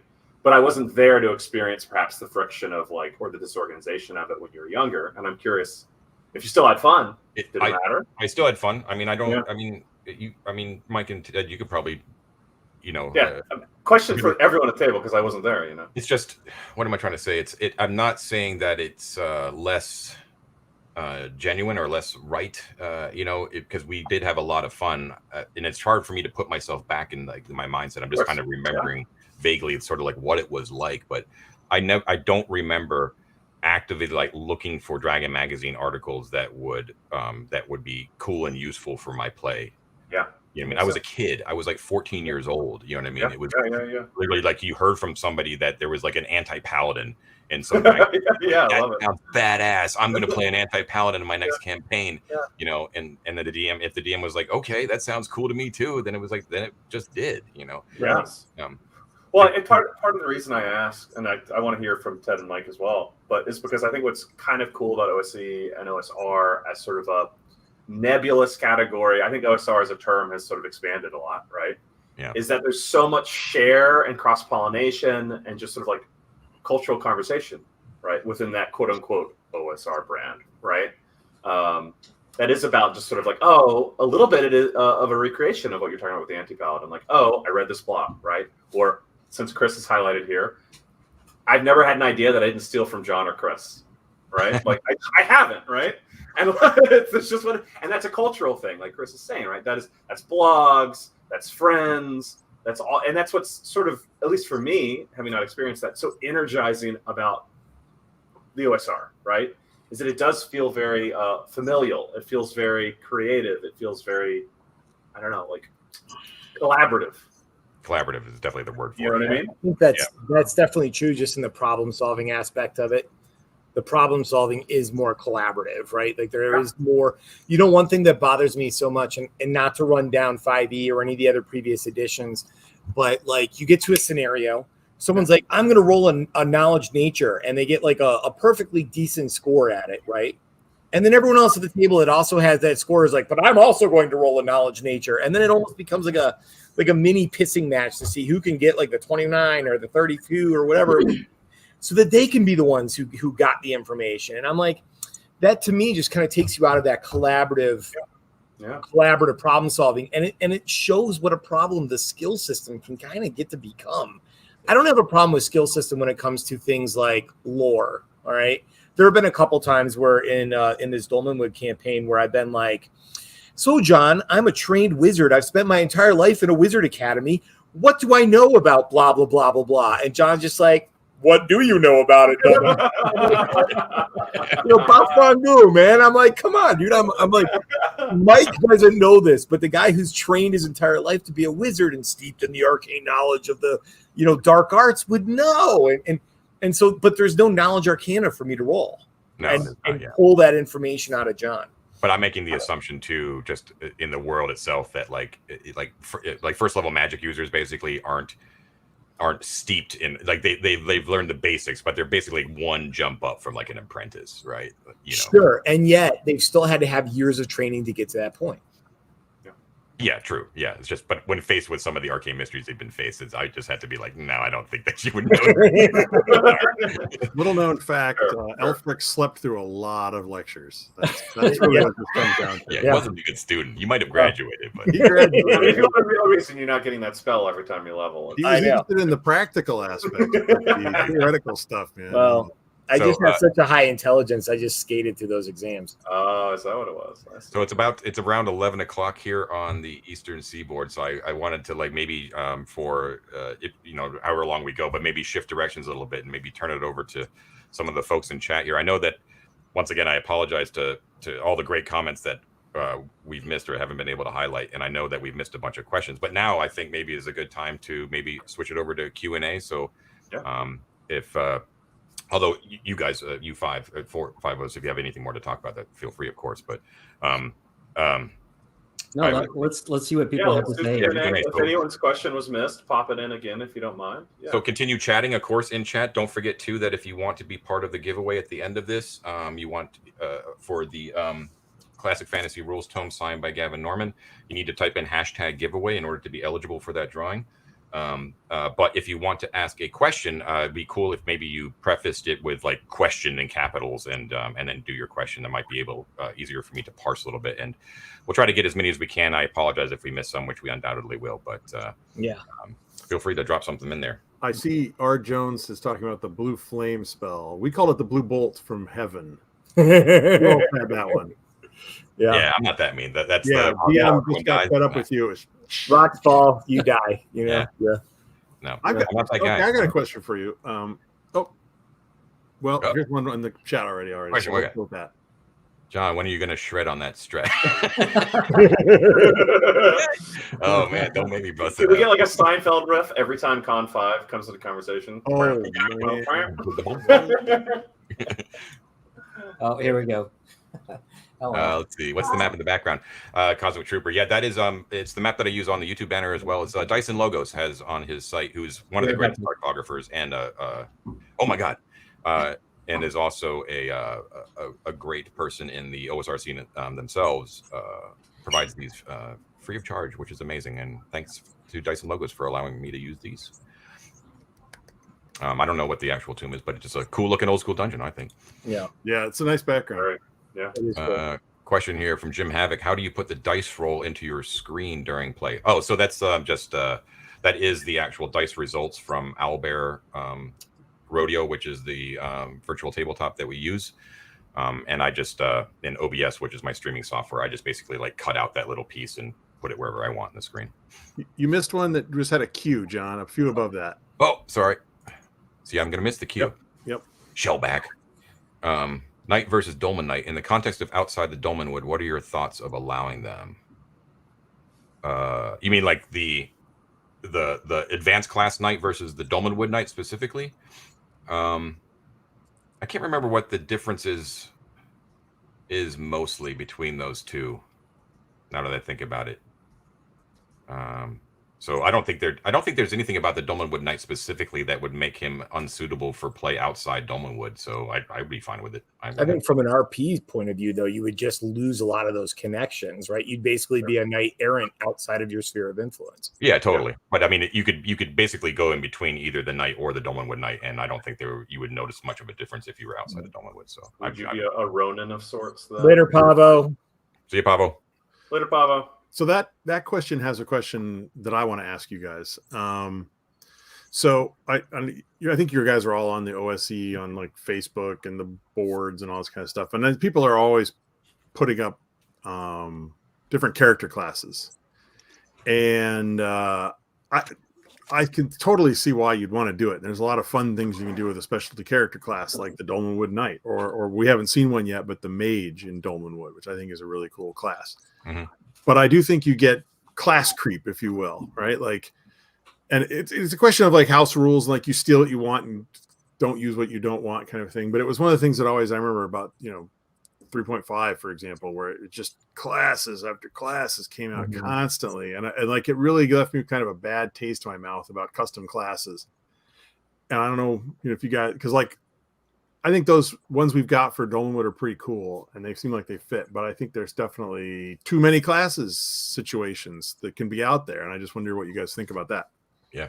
What do you guys have any thoughts about that? I do. Me, one thing I think that mitigates that in in OSE, just in general, and this goes all the way back to AD&D. I just was flipping through my old Unearthed Arcana, and one of my favorite classes from childhood was the Barbarian. And the thing that I totally forgot about the Barbarian was that you need 6,000 experience points to get to second level. I mean, that's insanity.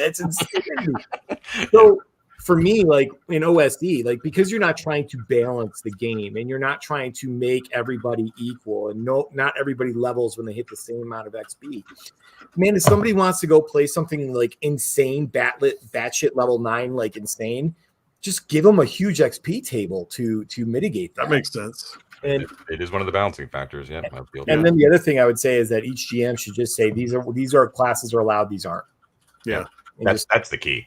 Is if you don't like something, then you have every right to just be like, not at my table, Right. Yeah. And that's the biggest way to limit something, But right. All right. Sorry, go ahead. Never mind. Go. Let's get some more questions, John. Yeah, I'm just running through the questions. When is the Spotify list going to be updated? Need new content? Yeah, we've been a little bit lax in not through laziness. It's just it's been holidays and family stuff and minor emergencies and things like that. Have unfortunately, this is what kind of happens during the summer, But and Thanksgiving. Yeah, never fear. We will be putting out more stuff soon. Never you worry. Although the summer schedule does look a little dodgy, right? Like, I mean, just to be completely transparent, Ted's traveling, I'm traveling, John's traveling, like everyone's traveling different weeks. Our basic rule is for episodes, if one person is missing, then we'll go. We'll still record. But if 2 or more are missing, then we won't. We'll have to skip. Yeah. And because of vacations and things like that, that tends to happen more often during the summer. But I was traveling for work. Yeah. How dare you, Ted? I know. Priorities, man. Yeah. I'm going to try to bring up some of these guys real quick here so we don't get lost in the dust here. Brown-esque, John, you said you were happy to prep less. Any tips on how you do your prep? Yeah, it's been revolutionary for me. This campaign it's freed me up and given me much more stamina to kind of keep wanting to go and be excited about the game is not having to prep as much. I deliberately told myself I got this from Runehammer, Hankrin and Inferno. You guys should all check out if you're not aware of him. He's an amazing, creative person in the scene. Is that he said, I will never prep more than 1 session in advance. And I was like, that is what I'm doing. And the only way I feel that you can do that and effectively and still run a game well is to have this emergent story. Yeah. So I just have a Google Doc and I just write down bullet points, boom, boom, boom, boom. And I'm always in the forefront of my mind is create situations, not stories. is the first thing I do. Is always in the forefront of my mind. I'm like, this is going on. This is what and I always write down, okay, they did this last session. Therefore, these elements and these factions would react in this way. And then I develop situations based on that. And I maybe have like half a page of just bullet point notes, and I riff off of everything off of that. That's basically how I do my prep these days. I love it.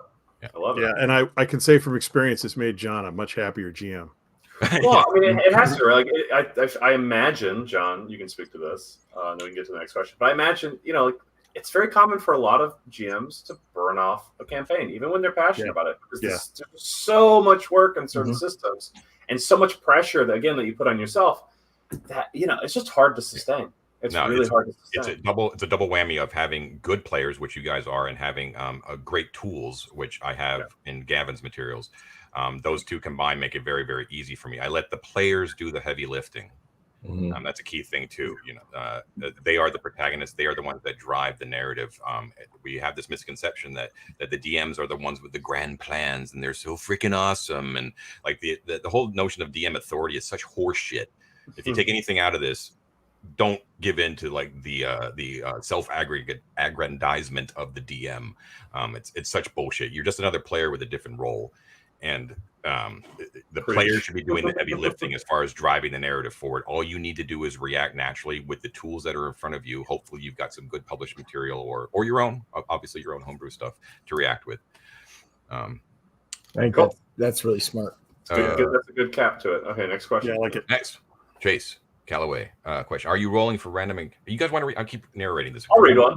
Yeah, read one. Yeah, we can take turns. So you're take turns. You should read it because people are going to listen to a podcast later and they might not see that. Right? Yeah. Go for it. Yeah, read it out loud. All right. Question from Chase Callaway: are you rolling for random encounters when sleeping overnight in wilderness? You guys don't really do quote keeping watch, so how would you handle that? Also, I second that question on prep. So we covered prep. Prep, yeah. That is a really good question. That is actually something that these guys don't even know that I've actually been struggling with. It's a little unclear to me, and I totally take the blame on myself that it might be just me not understanding it, but there are clear optional camping rules in the Dome material that I use every time that they camp. And there are very clear, detailed overnight watch scenarios as well that I have not instituted. I tend to, in favor of moving things along, I just make one general roll for an entire day's worth of travel that incorporates camping as well. And I will make, if it's ever in question about what time of day it is, I'll roll randomly to determine. It just has not happened, as far as I'm aware, at nighttime yet. Also, let's keep in mind that most of the time when we're camping, we're usually unconscious because most of it. Camping has been an encounter, man. Yeah, most of our camping has been one guy who survived the fight and three bodies. I know that some viewers might be thinking, though, that I'm deliberately not rolling for nighttime encounters because I'm taking it easy on them because Ted, especially Argus, has it so friggin' rough out in the wilderness, especially during wintertime. Things have gotten better now that it's springtime, but that's not the case. The dice roll where they roll, and it is what it is. But that's a good question. Well, the question of whether Ted was going to survive overnight was always just a big mystery anyway. Not Ted. Yeah. Not Ted. Argus. Ted is no, you're not looking so great either.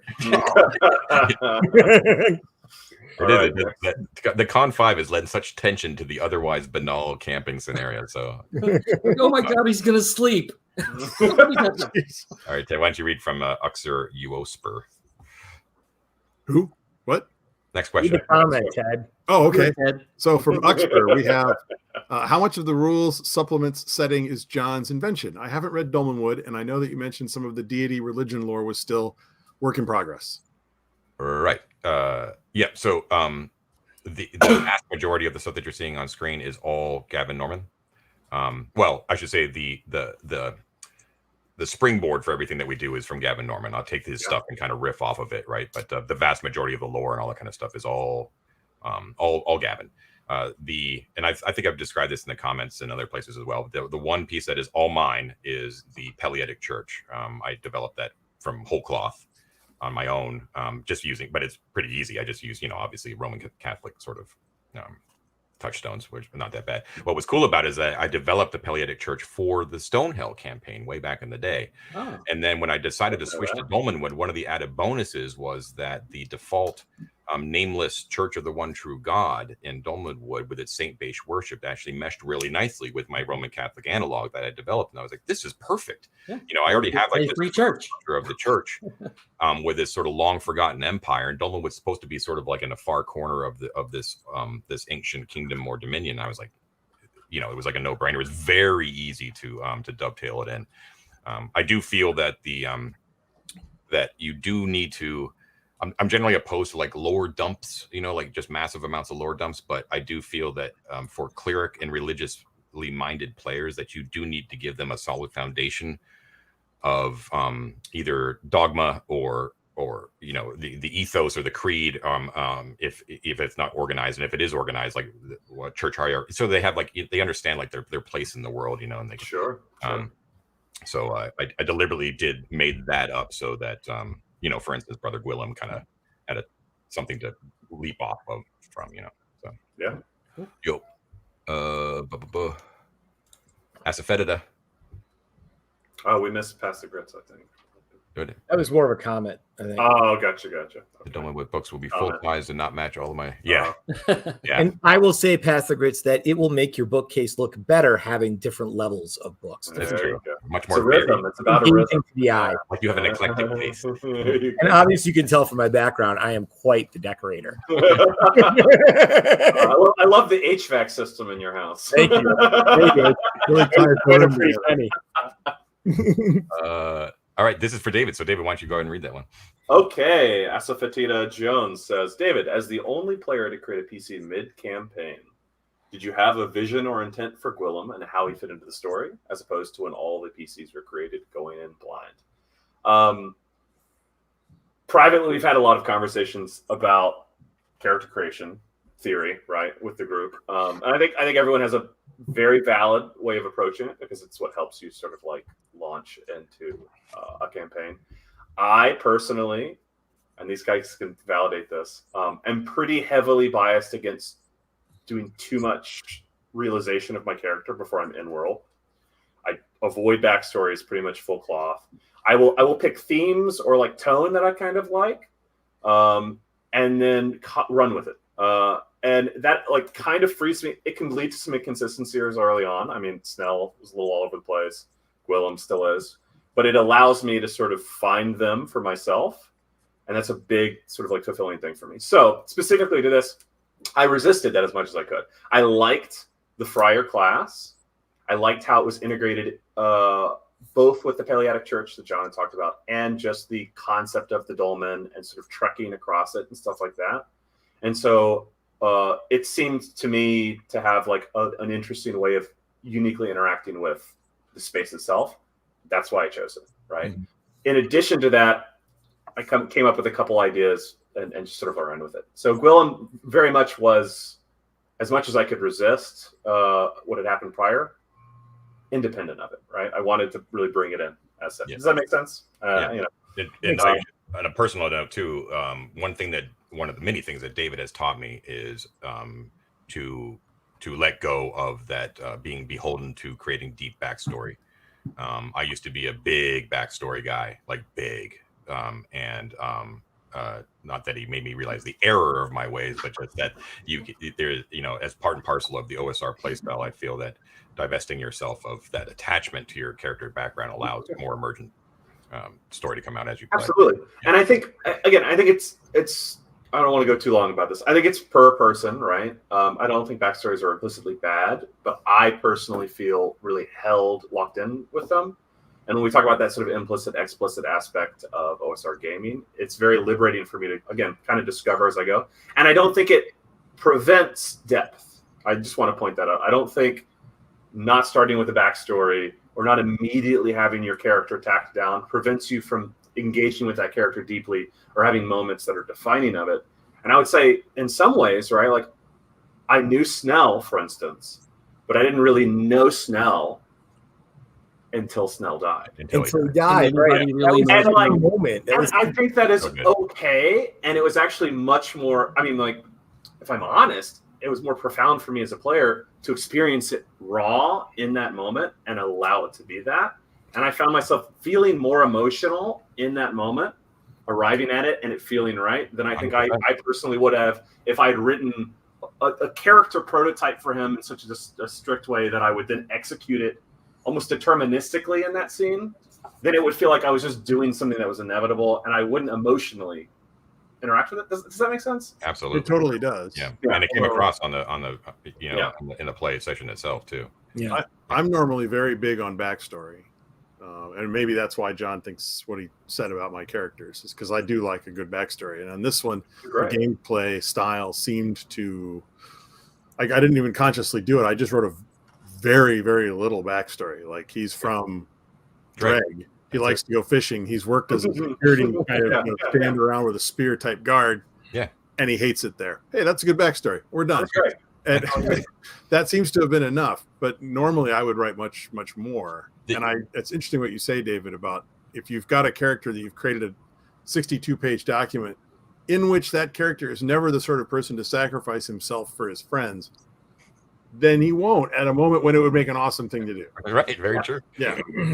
It also, from a DM's perspective, it takes off a huge burden off the DM's shoulders to not have to feel beholden to character backstories. And there's been so much literature written about how it's such a good thing to provide your GM with detailed backstories because it gives them all these hooks to work off. And I think that's just such. Should I use the word? Should I be strong enough to say wrong thinking? I mean, look. I'll jump in.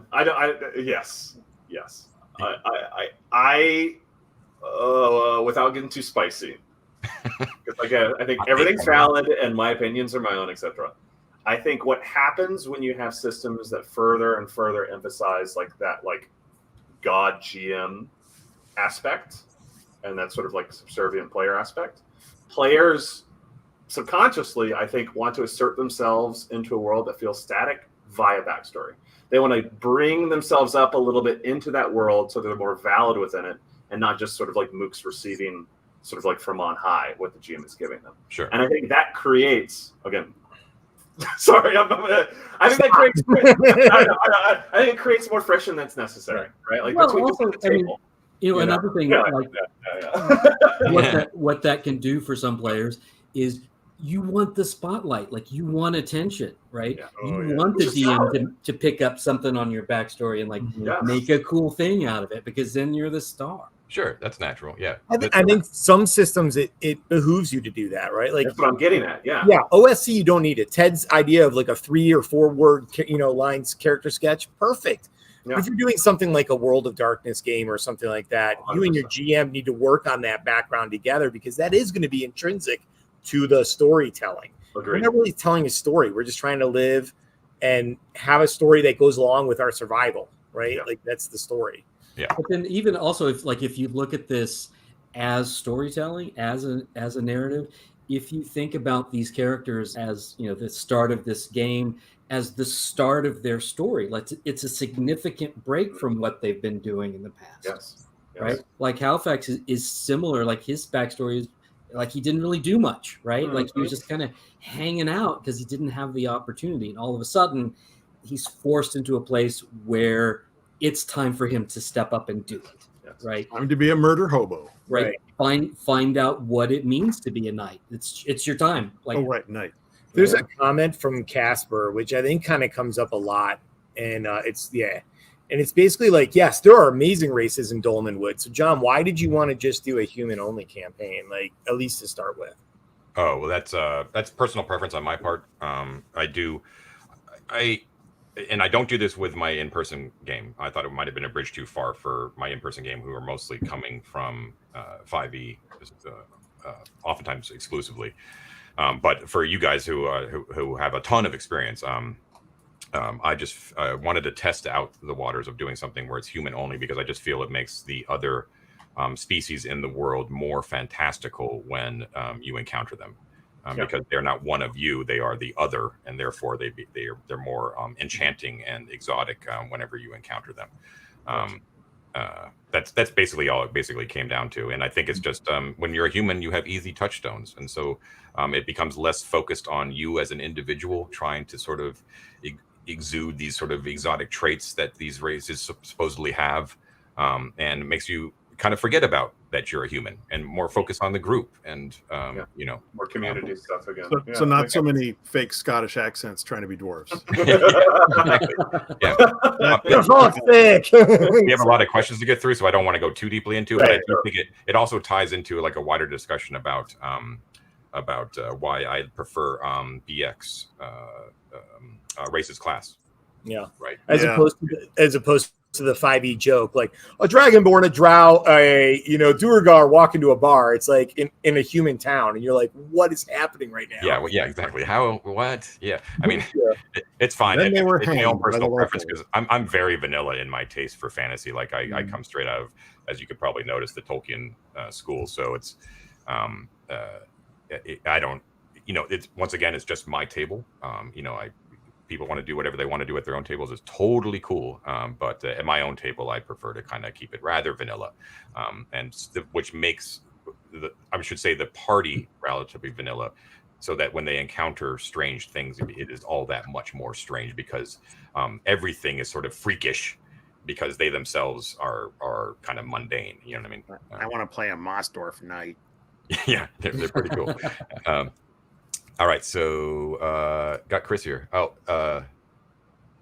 Chris, what does your between session? I think we pretty much covered that, right? Sorry, we're kind of rolling through some of the old ones here. Chris, by the way, is a friend of the channel, a personal friend of some of us as well, and he is an awesome killer game designer. If you are not already aware, which you should be, you need to go check out Offworlders, and you need to go check out his new game called Night Tripper, which is just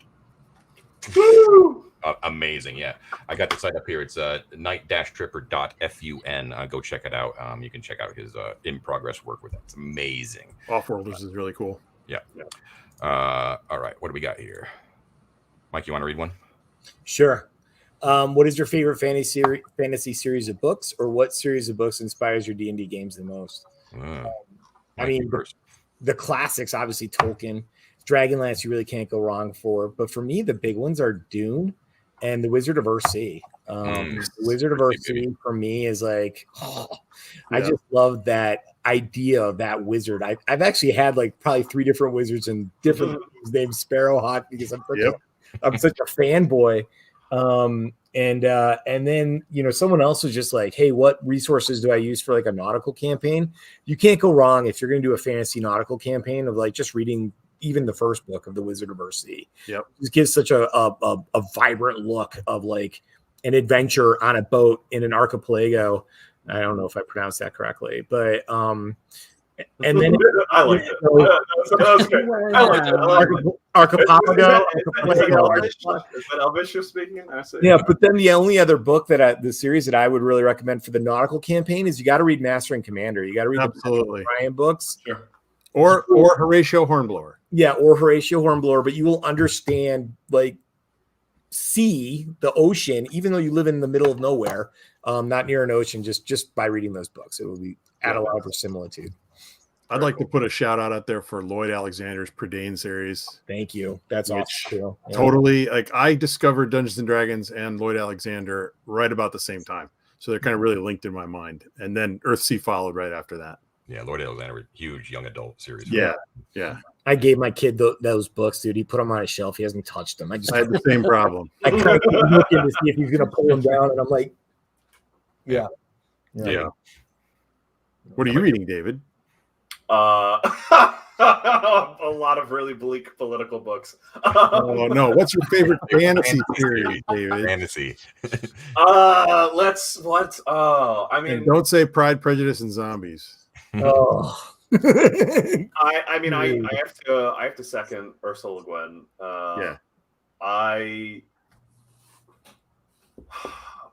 The subtlety of Ursula's writing, like her ability to create an accessible fantasy space with a lot of depth that is caught sort of upon second reading is amazing to me. I'll put it that way. Yeah, everything she wrote is like that. And so I've actually been rereading the Earthsea trilogy for that reason, and I don't know. It's again much like when I'm talking about characters and sort of the emotionality of everything. There's just such a reservoir of like empathy and understanding to humanity in her books, which I find really fulfilling, and not always, but sometimes lacking in genre fiction, right? Like some books feel very much about the trappings and not the people. And I think Ursula does a fantastic job of the. And don't forget Tehanu, right? Like the book that came way after the original trilogy. Oh yeah. A lot of people forget about that one, but that's a great book. I mean, I don't think she ever wrote a bad book. No, of course not. Everything is tough. I mean, she got the Hugo and the Nebula for Left Hand of Darkness, you know. Yeah. I also want to say, like with the Tombs of Atuan, I don't know, spoiler alert, plug your ears. Don't do it. I won't be too specific, but the narrative aspect of that book mirroring the experience of being a reader is one of the most profound reading experiences I've had. Yeah. That book's amazing. Discover. I don't know how to even say it without spoiling. Don't. You're gonna don't spoil it. Don't spoil it. Who out there hasn't read it? Yeah. You're in for a treat. Anyway, Matt, how about you? Favorite fantasy series? You know what? I'm reading this. Right. Is that Matt? Is that your finally first getting to it, huh? No. Never heard of it. I've been reading it with the kids. Oh yeah. Oh, that's exciting. I read those out loud to my kids when they were little, and they've never seen the movies. They've only read the books. Yeah, which is good. But just like, and both of mine are into D&D. The older one is a DM himself. Great. And makes up, like hearing you guys talk about like your middle school and high school experiences with D&D and watching him go through exactly the same thing, like with his high school like group and stuff. It's amazing. It really is cool. It's just the creativity and stuff that they put into it. Now he's using 5e, so I've got my books coming in from the Kickstarter, so it's going to be interesting to see if I can like get him to ease on over into OSE and OSR. Yeah, give it a try. I can see them really being into that Dolmenwood setting, actually. Right. The drawings he does, it like just would fit right in. Yeah, absolutely. Yep. Yeah. Well, again, like while reading The Hobbit, which is so filled with like oddity, and I don't know, there's a great consistency between those two things. Yeah, it's been a lot of fun. We could probably do another live stream where we just talk about books. Yeah, because let's do that. Can I just throw one out for the Conan series, like the yes, Conan of course. series? Somebody commented about Grey that Mouser, and all the Appendix N stuff. Yeah, I will say though that I just tried to read The Dying Earth because I'd never read any Jack Vance. I cannot get through it, man. I'm not gonna lie.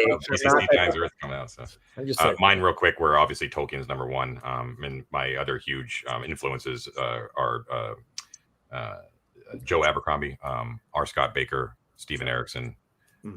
Those guys are probably the top of my list of people. Frank Herbert. Dune is huge, of course. Dune is awesome, yeah. But Michael Scott Rohan. If you haven't read any of those are amazing. So lots of good stuff. But let's keep moving on. Okay. Oh man, we've got so many. So we're not going to be able to get to them all. I apologize in advance, guys, but we'll just kind of whip through them. Well, let's try to go quicker. We'll all rapid fire. Matt, read it. Go for it. Oh, okay. R. Jones asks, do you encourage imaginative tactics over rules as written? Example, lightning bolt may do more damage to those immersed in water.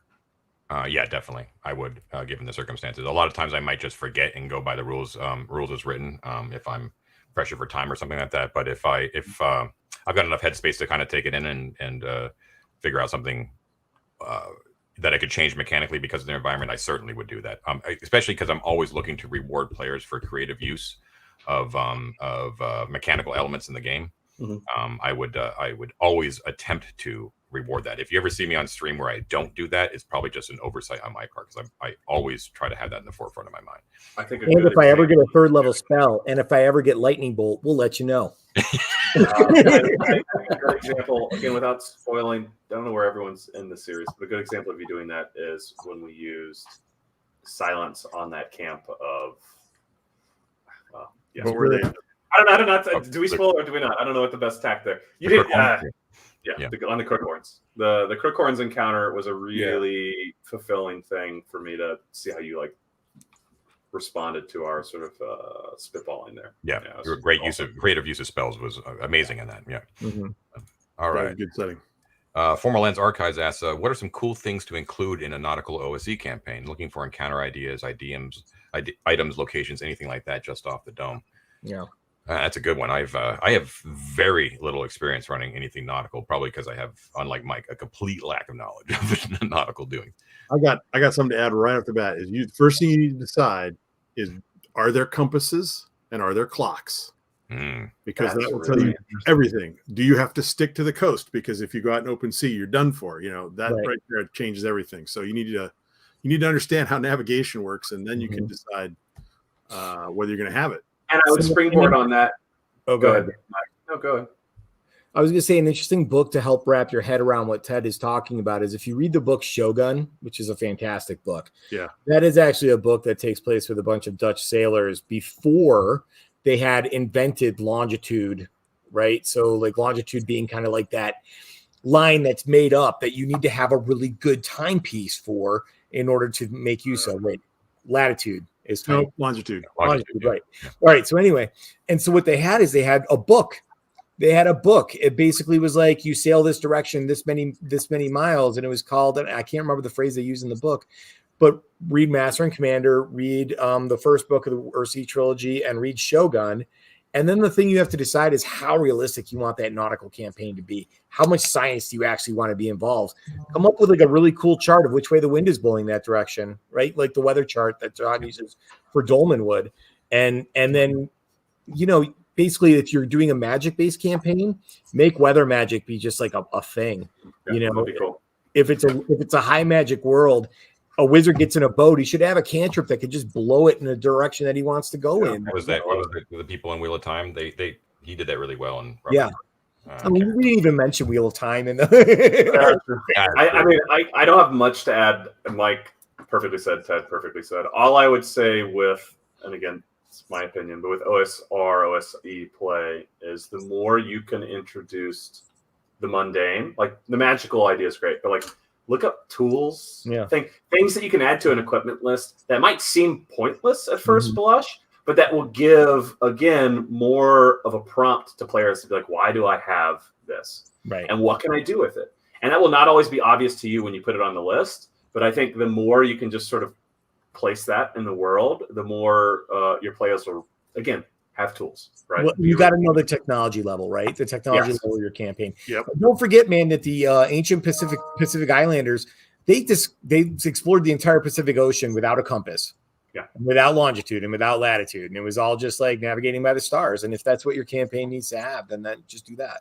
And that's a very good prompt, right? Like, what does the world look like astrologically if that's how navigation works? Yeah. How does that pan out? And I want to caveat by saying, don't force yourself into realizing all of this before. Oh, yeah. To go back to what we were talking about with John, you don't have to realize a perfect world for this. Just think about it and see where it brings you. You know what I mean? I think that's a great start. And then be careful of the know-it-all player, right? Like there'll be someone in your group, but there'll be someone in your group who has an annoying level of knowledge when it comes to nautical matters. For us, that's Ted. Ted is an actual like arms and armor historian, and he'll be like, "Well, actually, the basket helm wasn't invented until everybody." Though he rarely gives a lot of information if we ask him. He really does that. You're very good at that. But you don't want to go watch. You don't want to go watch The Last Duel with him because it's very fuck that shit. All right, should we move to the next question? Yes. Okay. Right. Okay. David, go ahead. Question. Can you talk about how you have dealt with negative OSR stereotypes with other players or potential newbies, i.e. grognards, gatekeeping, gross adult themes, aka lamentations, etc.?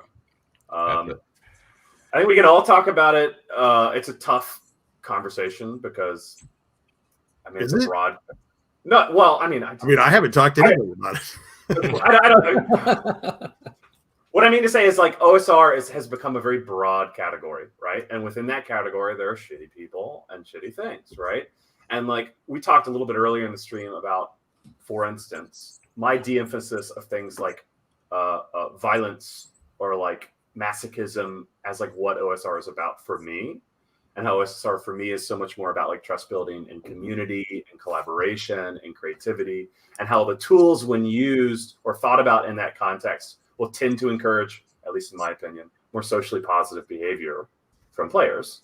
So that's sort of a broad response in that regard. I think you nailed it. Well, let's start with what are the stereotypes that people have for the OSR community? Because frankly, you guys are my OSR community. I'm not really involved in a lot of the other stuff. So, which gets to another. Well, yeah, it's a bigger topic, and it's it'll probably depress us all. But it is. It's very depressing. It's just I need more whiskey. it's a typical thing, like internet sort of stuff. It's like the people who are bad elements are the ones with voices, and so that everyone seems to think that when you're reading or hearing these voices on the internet, that is representative of the entire community or movement or whatever. And that's even a weird word to say for the OSR because it doesn't really mean that anymore. But it's unfortunate that because these people have large audiences and large platforms that the OSR can sometimes be associated with those people. And we're trying to, that's one of the reasons I, once again, tried to do this show, is to show that this is just, five guys just having a good time. And as David said, the underlying practice of the underlying play style itself helps promote very socially positive stuff. I think actually more socially positive than a lot of the modern role-playing games do. I agree. Yeah, and it's unfortunate that like some of it has been tainted from afar, right, by some several bad actors. Yes. We don't need to get into names, but again, that creativity. I think what's exciting about OSR, again, is a broad term, because OSR can kind of encapsulate a lot of like just new indie TTRPG movements, right? Yeah. And people I don't know what that meant. so many. OSR is like a shorthand, but I think in a lot of ways it's a category for a lot of really creative and diverse and interesting people engaging in this space, right? That again, share material, work with each other, are collaborative, like up each other, right? Chris, we mentioned earlier, amazing, right? How did I learn about any of this? Thanks to him, right? Thanks to his friends. Thanks to all of the sort of connections that we sort of like in the bridges that we build with each other. And the more that we can sort of reinforce those within the cultural conversation, prioritize them, and overshadow negativity and gatekeeping and it's like the toxicity of various forms, the more I think the quote unquote term OSR will be seen positively, right? And because part of it is a revival, like a lot of it is like actually looking back at old forms of play, of course, naturally tends to attract older age players who long for the days that it used to be back in the day. So oftentimes you'll have like some regressive thought. Yeah, be reactionary sometimes. Yeah. Exactly. Yeah. But we presenting ourselves now, David's of course substantially younger than the rest of us, but even David's starting to get up there now. How could you say that? You are. I can tell you, bring it to you. Of course. Here we are. That was the good vibe feeling we were going for. Look at all off to cry. Look at all of us except for David. We're all like, we all got a little bit of gray, a little bit more than Some of us more than others. But it just means that we've been around a long time, and at least for Mike, Ted, and I, we are grognards. Like we fit into that demographic of that, and we're trying to show that. And I think this is the case. The vast majority of old white guys like us who still play and are into the OSR are just dudes just looking for a good time. Like we're not gatekeeping. We're not overly nostalgic, as I've explained. This is all kind of new to me as well. It's just a fun way to play the game, and it reminds us often of those old materials that we used to have growing up, and that's all it really is when it comes down to it. So, man, I would feel actively bad if someone watching our stream didn't think that we weren't like accepting of like new players or like whatever. And David's comment about the toxicity being in other RPG things, man, I see these things, man. I see people that treat the game as like a platform, and if you're playing with your group and your group agrees to play the same themes and your group agrees to treat character classes or races or story themes all the same way, then I don't think that anyone else has any business. You play the game that you want to play. and hopefully that game is inclusive for people that want to join. But you should play with people that you like and that you actually spend time with. Yes. And if someone is at a table and they don't feel like they're being treated well, walk away, because it is better to not play a game, than to stay with a group that's not actively like helping you and having a good time. And set the boundaries right at the beginning of the game. You know what I mean? Like, let people know what they should expect. Yep. That sort of thing. And but your table is your table. Yeah. And that's it. And I always, I'm preaching to the choir here. I know all you guys out there already know that, but RPGs are games that are meant to be played among friends, right? That is the most enjoyment you're going to be able to get from it is to be physically around a table playing with friends. That's the ideal way. Now, of course, life prevents that often from happening, and thank God we have the internet, so we can still stay with our old friends like we are now. But that's the ideal way to play, and your rules at the table are. That being said, I've played some really good games at conventions with people I did not know. Absolutely. I have also played with some horrible people. But that's the toss-up, right? Yeah. Like, I know that if I play with you guys, that I'm more than likely going to have a great time because of you guys, regardless of the game. Now, sometimes the game just won't jive with me, and I'm just not going to dig it. But it usually has nothing to do with you. Usually. Anyways, keeping going here. So I know that we're not going to get to everything. So everyone, I'm going to probably call it at midnight totally. So yeah, that's fine. Yeah, we'll keep about 5 more minutes. We can do another 20 minutes, whatever you want. I'm just I just figured like we probably wouldn't go longer than we normally play. So maximum at midnight. So, we're at that mark right now. So where are we at? We're at 11:40. So but it's 2 hours and 11 minutes. Oh yeah. Okay. Anyway, I'm just gonna shut up now. Glad people are jumping on Runehammer. He jumping in a good way on Rumor. He's amazing. Yep. Question. Here we go. What do we got? Should probably check and make sure that no one's putting any crap out there. But you're not, Tim. Ted, why don't you read Tim's question? Okay. All right, Tim. The eponymous Tim, who says, any tips on taking ownership of the published setting as a DM? I've struggled to flesh out gaps on the fly while running my Dolmenwood game. I can't answer you, Tim. I think we're going to have to rely on John for this one. Taking ownership of the published setting. He killed Gavin Norman and took his place. He's wearing his skin right now. It's all it is. I found, once again, this is all props to Gavin's amazing tools, that when I am at a lack for material, which is still the case because he hasn't, he's still actively developing it. So there are some like empty hexes, for instance, is I will use procedural generation to my advantage. So I have a slight number of tables, either that are provided by Gavin in the Dolmenwood book, like encounter tables, or from other OSR sources, and I'll just roll something on that to, if I feel that there might be a lull or something like that, and see what happens, basically. But once again, I try to extrapolate logically from what the players' decisions are and go with that. And that has never led me astray as to interesting things to throw at them. And they can usually never blame me, because it's almost always the consequences of their own actions. How dare you? Yeah. So that's usually the case. Yeah. Mike. Cerulean Skull. What do all non-DM players do for prepping for the game, dude? I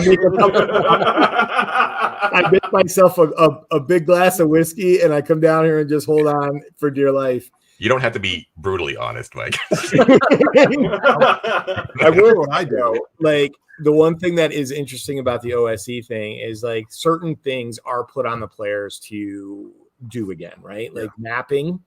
So my little side project is Dolmenwood has all these crazy ley lines, right? And I keep hearing spooky things because I'm magically attuned, not me, Alfred, obviously. So I'm actually sitting here trying to duplicate like the hex map for Dolmenwood and map out where these ley lines go. I don't know why.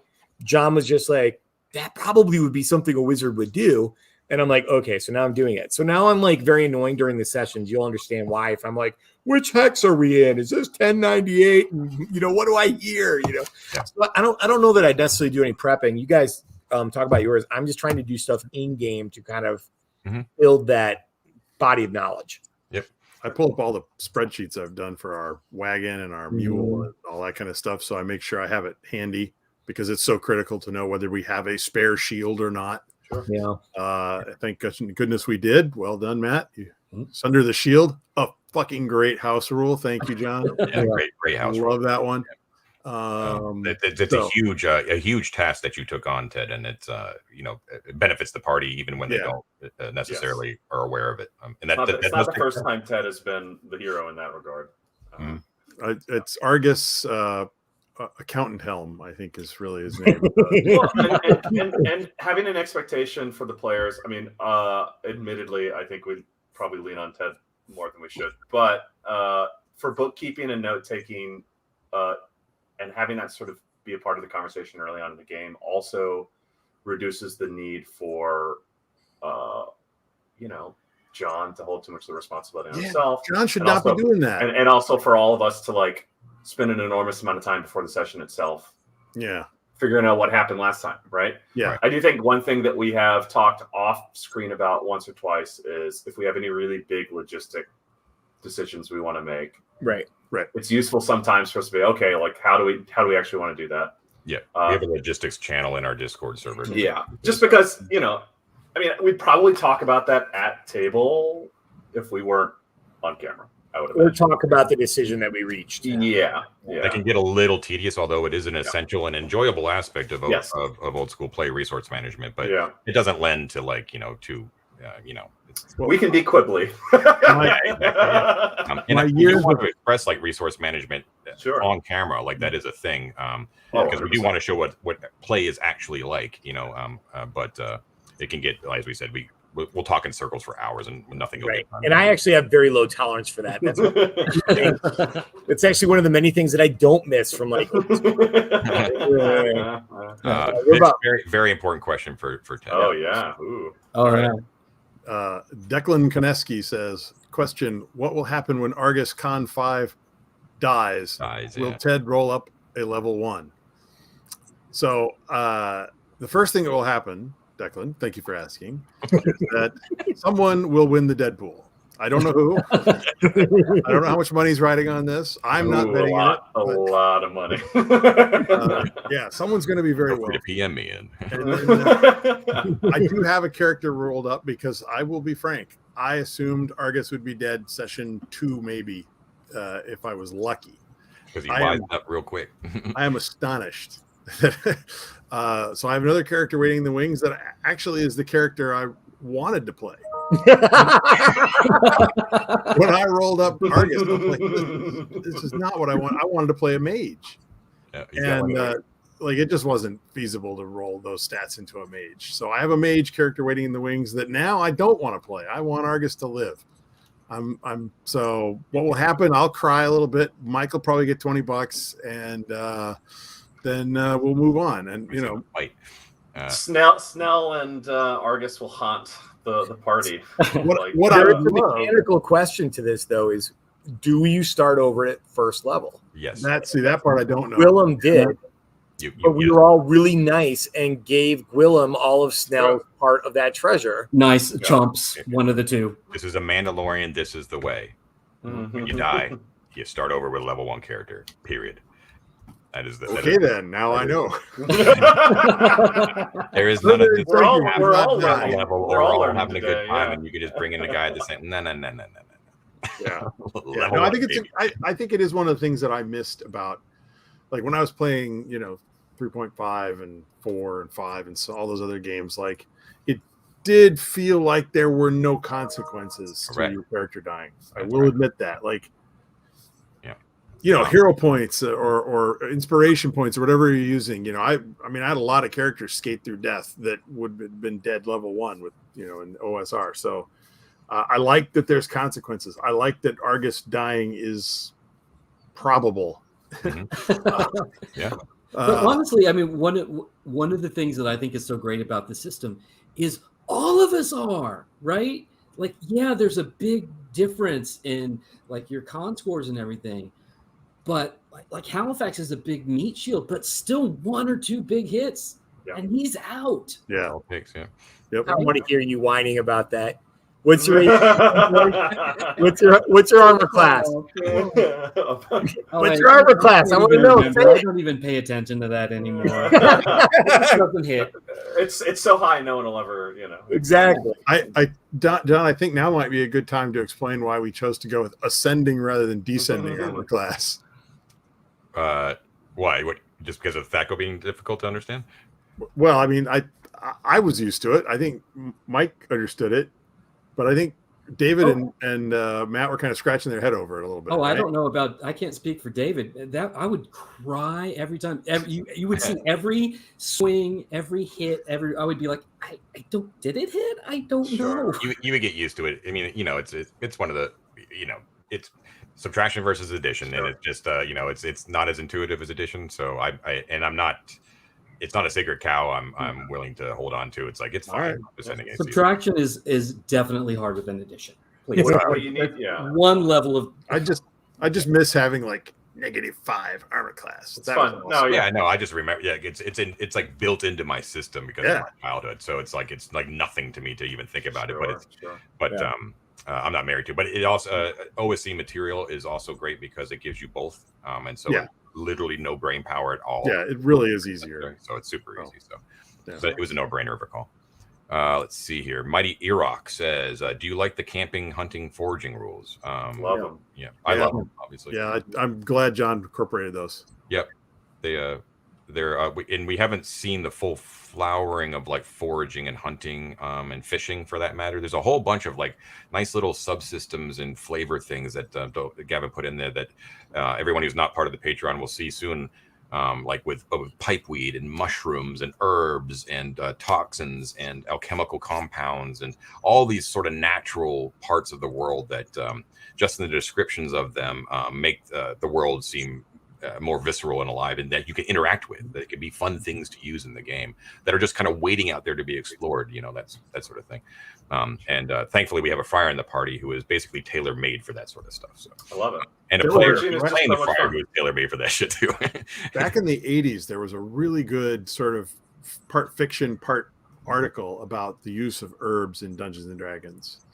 This would have been first edition. And I always thought it was a shame that it really never got incorporated in. So I'm really glad to see all these kind of wacky herbs and tinctures and so on that we've got going. I just like it makes a lot more sense, right? Like the idea of like ubiquitous healing potions and priests that'll heal you up for 50 gold, whatever like that. That's unbalancing to anything, right? And there's also a built-in deliberate on Gavin's part of a risk versus reward scenario for most of those things too. Is like they'll give you something, but there's always like a little bit of a drawback. Like, are you sure you want to do it?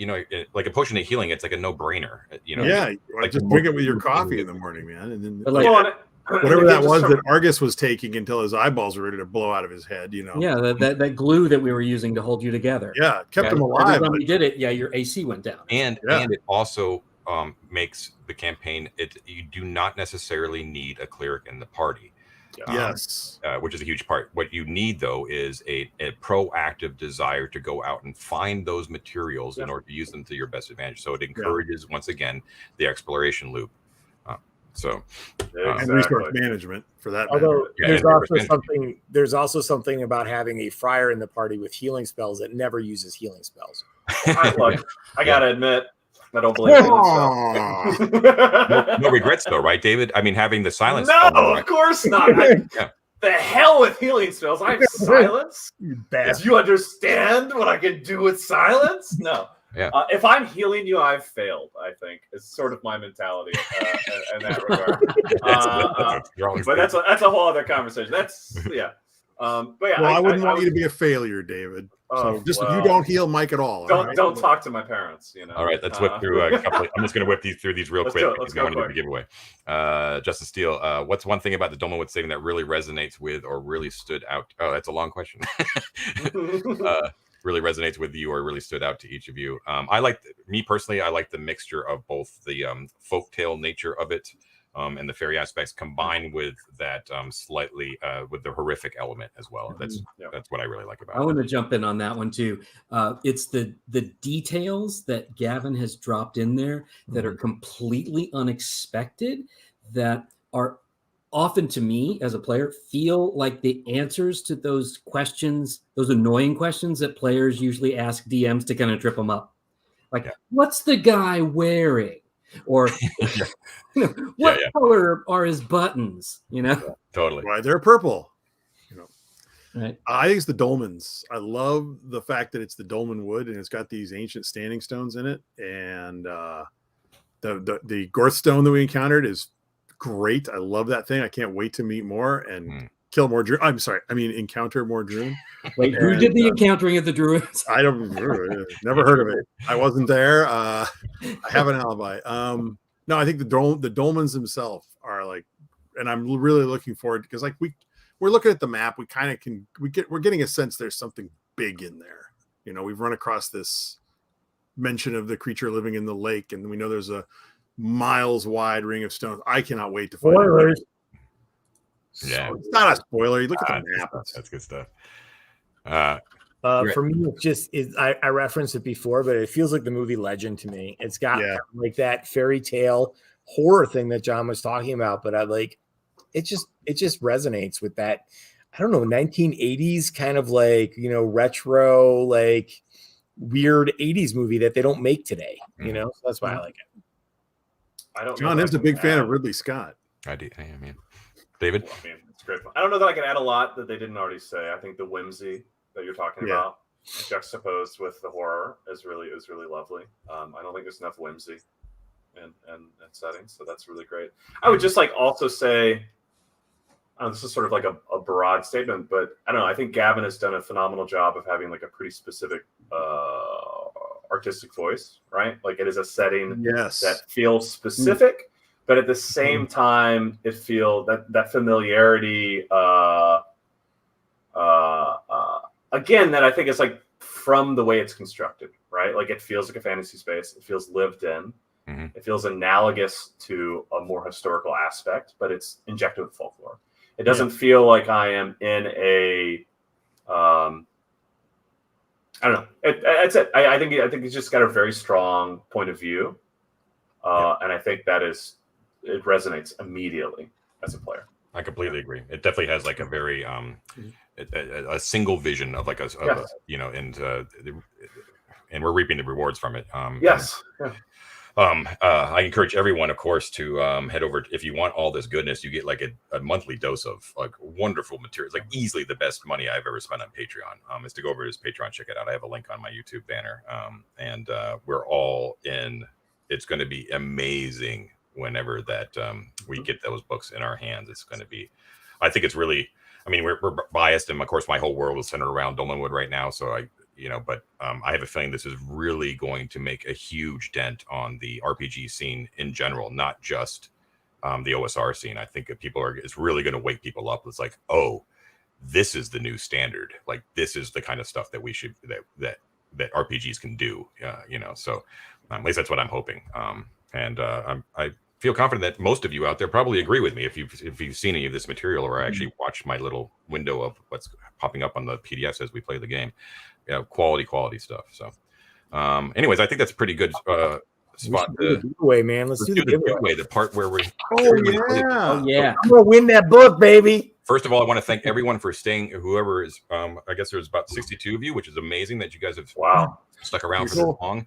And I know what you're really here for is the sweet goodness here. So we have a signed Gavin Norman Classic Fantasy Rules tome, and we're going to give this a whirl. So give me a second.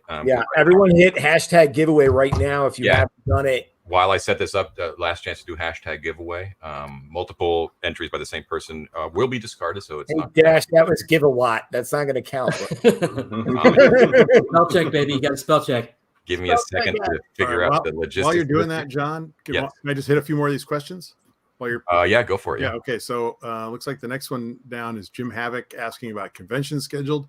No, unfortunately, but we would love to do that again soon. And I actually had us hotels booked a year ago for Gen Con, and then these Muppets decided that they all couldn't go, so I had to cancel them. I wonder why.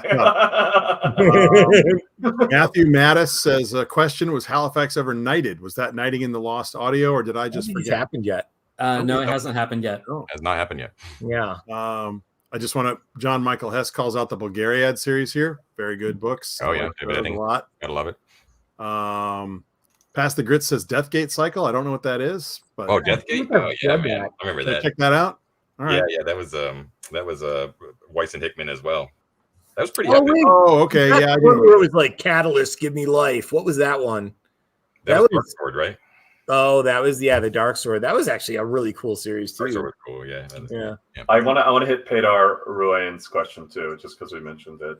And then we can do. Don't mean to delay, John. Sorry. What do you think the best way to sell an OSR campaign to people who have only ever played 5e?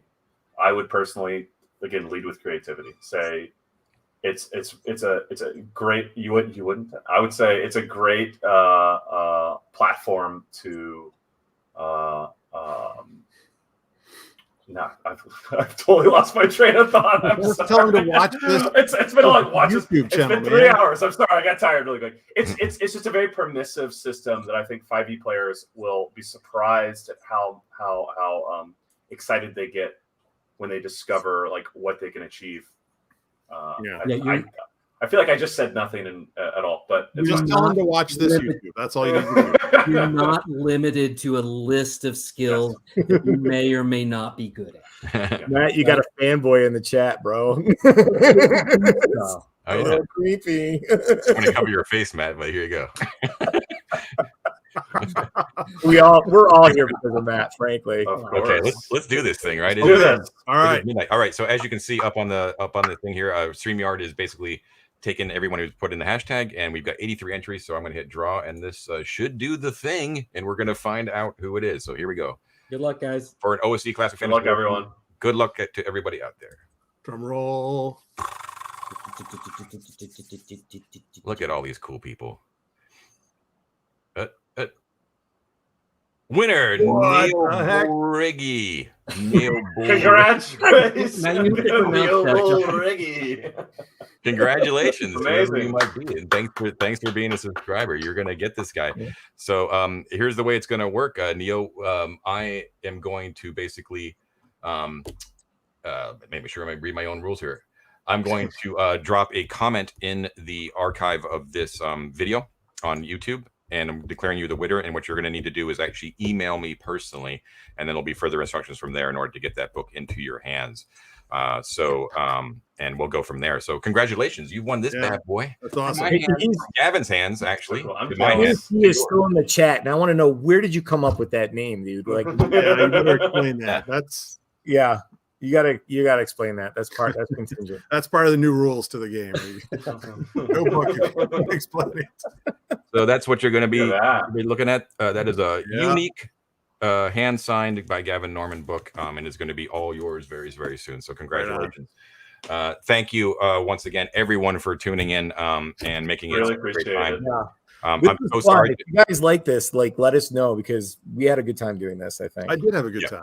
Yeah, it was I very really fun. want to, I just Lots want to of say again, I people appreciate how positive and just everyone's been really encouraging and kind to us. And I can't speak for everyone, but I can speak for it. Let's be honest, I can. It's been I don't know, it's been very heartening. It's kind of weird sometimes to like stream your game with your buddies, right? And the amount that like y'all have encouraged us and felt sort of like an extension of our sort of friend dynamic. I mean, it's been nice. I gotta admit. Yeah. So thank you.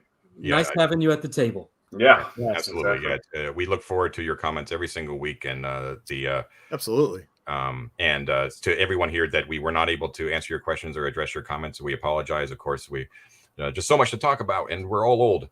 So, but if you have any pressing questions or anything like that, feel free to drop a comment down in whenever the video gets archived, and you'll be able to rewatch this again. And I have a live chat replay enabled, so you can go through the chat again if you like. And we look forward to seeing all of you guys again soon. As Mike said, if this is something you enjoyed, please let us know. That's the only way we can tell whether or not that you like this sort of material that's beyond our normal game stream. Of course, we will our game videos, which we will, of course, still be providing. So look forward to episode 21 soon. And thanks again for subscribing, everybody. And remember to keep it old school, and we'll see you guys next time. Keep it old school. Bye, guys. Later, guys. Bye, everyone. Bye.